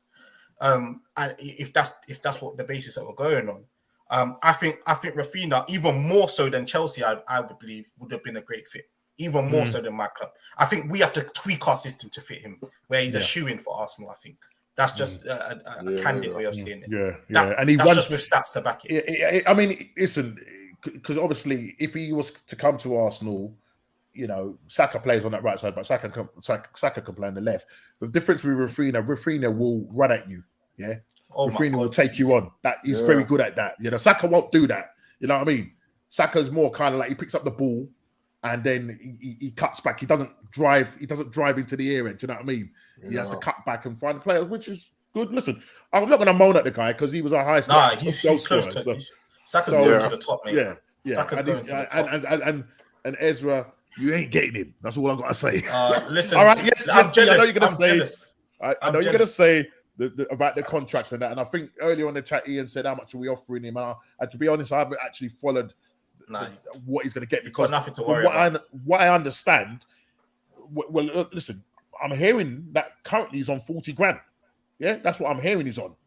Ooh. And you've got Eddie Nketiah on 100,000, and Saka scored 12 goals this season. And you add the assists on that. So, you know, he can go in there and say, yo, I want this. Yeah, his agent say, yo, tell him you want this, blah, blah, blah. Yeah. And then at the same time, we have to be ambitious enough in terms of what we want to do in the transfer market as well. But you know what? He has to be careful, right? That he doesn't get labelled the whole greedy thing. So you have to remember that a man like Gareth Bale puts golf before football and was earning 500 bags a week, and you're paying this kid 40, and he might ask for 180, and you're gonna tell him that he's greedy. And this is what I don't like about the way the press manipulate certain things, certain agendas when it comes to that. Right. You know what I mean? This man would tell you. He actually, I don't remember when you had Gareth Bale actually had some ballad. He said golf, Wales, Madrid in that order. Yeah, and he had that flag on. And the Madrid fans weren't happy. That's what I'm saying. Because they're like, hold on, we're paying you 500. But don't worry, he's going to the MLS now, so MLS, he'll have his time to enjoy golf out there and whatever else he likes to do. With Saka now, he's just watched Ozil get 350 grand. Right. He watched Aubameyang then follow suit and he done nothing. And then Nketiah now's got 100. He must be thinking, man. That's a problem. Of course, I'm not signing this contract. Yeah. Like, you know what? Sorry, Ez, just to cut you there. The problem that we probably might have is this situation where, you know, if he's probably going to be in excess of say 200,000 or what now. Now it's whether Arsenal are going to want to do that. Now you've got a situation with Liverpool and what's his name? Their striker, their right striker. What's the guy's name? Mo Salah. Yeah. The contract situation at the moment is at a standstill because he's wanting 400,000 plus. Liverpool are not prepared to pay him that money, so there's a standoff right there. I'm hoping that we don't get to that same position with Saka. As I said, his agent's going to go in there and say, "Yo, 12, 13 goals, whatever it is, top goal scorer. You know, he's been performing assists, and you're giving my man 100,000 and the number 14 shirt." Come on, man. You know what I mean? So I don't know what kind of problems it's going to create. I'm hoping that they can sort it out and get it done. What I can see is happening. I think what will happen, he'll play out this season and see where we end up. If we end up in Champions League, then I think he'll more than likely go and sign a new contract. But when I say sign a new contract, don't say that though. That's a bit mad because why would you want to go into a season and you're still on 40 grand? You've got a man up there that's probably not going to get you. He's probably going to still score more goals than him. It's a long season. So it's a long season. So man. I think they're going to sort out the contract situation. He's looking at the bigger picture, Norm. Yeah. I think he's looking at the bigger picture because otherwise he would have signed it. Yeah. You know what I mean? And so his agent has definitely told him just sit tight. Yeah, because you have to remember as well that he's probably getting good money in endorsements that he's not talking about. I mean, he's still a young guy, so still young. And he probably not even moved out his mother's yard or anything. Mm-hmm. He probably just bought his mother a new yard and just moved in with her still because it makes sense. You know that once. Or what probably would happen is during the season, you know, they will probably announce that they're doing contract negotiations and blah blah blah, and see if they come up with something possibly. Do you know what the problem comes? We see when these boys get together for international duty, right? Exactly. Yeah? And you see a man like Phil Foden pull up on 200 and something, Rashford 200 and something, Sterling 200 and something, Maguire, you know what I mean? And then you're there like, what, 40 grand? 40 grand, right. Yeah, it's an insult, isn't it? It's an insult. Yeah. Because he is an England international. Yeah. Yeah, absolutely. So and he's an England, and he's a starter as well. Yeah, 100%. Because my man loves him. Yeah, Gareth Southgate loves him. So exactly. I think Arsenal's got till about January to do something. Yeah, they need to sort something. This one out to you again, D. Philip is saying Barcelona must be looking to extend their cap, and then Young is going to meet the Maguire to get. I swear, man. We're gonna come down now. Just gonna go through the chat here. Never had a full run of games, so he's talking obviously about Pepe not having a full run of games. Yeah. Do CFC need more creators or goal scorers? To you, Ezra. A bit of both. Seriously, a bit of both. Yeah. I don't. Sorry, quickly. We don't lack creativity. It's just frustrating in front of goal. No clinical. Yeah. When you got the likes of Werner, and obviously Lukaku is now going to probably end up going to into Milan and scoring. No, he's going back to Inter already. I've just seen it. Done. He's going back to Inter. It's done. There you go. There you go. Done. Done deal, as they would say. Done. Yeah, good. Here we go for Richard Romano. Here we go. Yeah, exactly. The flip side of guys, agreed. Cashley Cole, even though Arsenal renegade on the contracts. Yeah, Cashley, mate. Eddie and Saka have the same agency, and that firm is playing AFC like a fine tune on a vinyl. Made Arsenal set a president with a fringe player like as he's called it, Nitty. Nitty for the mega money stuff. The new name for Eddie and Ketia. But look, it is what it is. Listen, next week is another day, another week. We don't know how the whole window's going to go. Will Chelsea get Rafinha over the line? And then Sterling is next on the list. D, we're waiting on the young man. Yeah, I think we're going to call it. You know what I'm going to call him now? DeLong. Yeah, DeLong. DeLong. Yeah. But the thing is, right? And I think I said this earlier. The longer this takes to get done, the more pressure on Frankie. Yep. And surely he realizes that. Now somebody in the chat earlier, Norman, said that he's rebuffed us for the fourth time. I don't know how true that is. Yeah. If that's the case, we have to walk away now, unfortunately. And Ten Hag got to suck it up and find someone else. I'm gonna. I mean, hopefully they could be Mane getting 300. Listen to this. Yeah, he getting paid. 380 bags a week. Salah looking a pay rise. I'm telling you, if Salah don't get his pay rise, he's off to Real Madrid. No, you see Mane. Yep. He's taking care of his whole village, his whole town. You know the ones back in Senegal. And the problem is he does it. He does it. Yeah, he does. Yeah, he's a very generous guy. Generous guy. He's looking after his people. So that town or village in Senegal, they're going to be nice. They're going to be eating nice for now. You never know. Salah might even join him at Bayern. Lord, you imagine. True. Lewandowski leaving. You know what I mean? Yeah. But you see, this is why the Frankie thing is so. Until we do that, Barcelona can't register these players. You know. No. These players are all hanging in the wing, waiting to be registered until we pull the trigger. So you would think that some money is better than no money. But this is not how Barcelona are thinking, because Barcelona are behaving like they're in the driving seat. So it's kind of interesting to watch this one play out. It's mad. Yeah, it is, isn't it? They ain't got they ain't got no money right now, you know. Yeah. And last season they're dictating how this whole transfer thing is. I mean, how can man be saying like make Maguire a part of the deal? I mean, like, you know what? How about you give us 50 million for Maguire? And then we go from there and do this Frankie thing. That would be good. That would be exactly. Good. That's what I'm saying. I'll take it. Yes, it's a 30 million loss, but you know what? He's probably suited better to that league. Like I said earlier, he plays on his heels. Slower league. He doesn't have to worry about that pressure of pressing up like everyone's trying to play, like Man City and Liverpool with a high press, even Chelsea to a point as well. And these guys can't get caught on that break and look like idiots because they can't get back because it's like they're running in treacle trying to catch these small, quick forwards that have a low center of gravity that turn on a penny and they're gone. Yeah. You know what I'm saying? So, yeah. Well, listen, pre-season is upon us as well. So, looking forward to that. We'll see how all the players will be shaping up. Obviously, I've seen stuff on Instagram, Marcus Rashford pumping his weights and showing all the Man United players showing what they can do and all that. But listen, they're gonna have to perform on that pitch. And as I said, nothing against Man United. Lie. Sorry, but listen, he has to come correct with it. It's going to be hard work.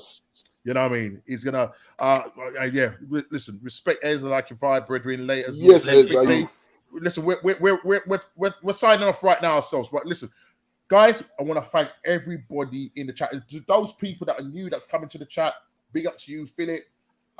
Did notice there was somebody else early on. I think it was Ashley Arsenal. He was in the chat. There's a couple of other people that were in the chat. So big up to all of you. I really appreciate it. Thanks for coming and staying with us. You've been lively. And listen, I'm looking forward to Mr. Chili coming on next week.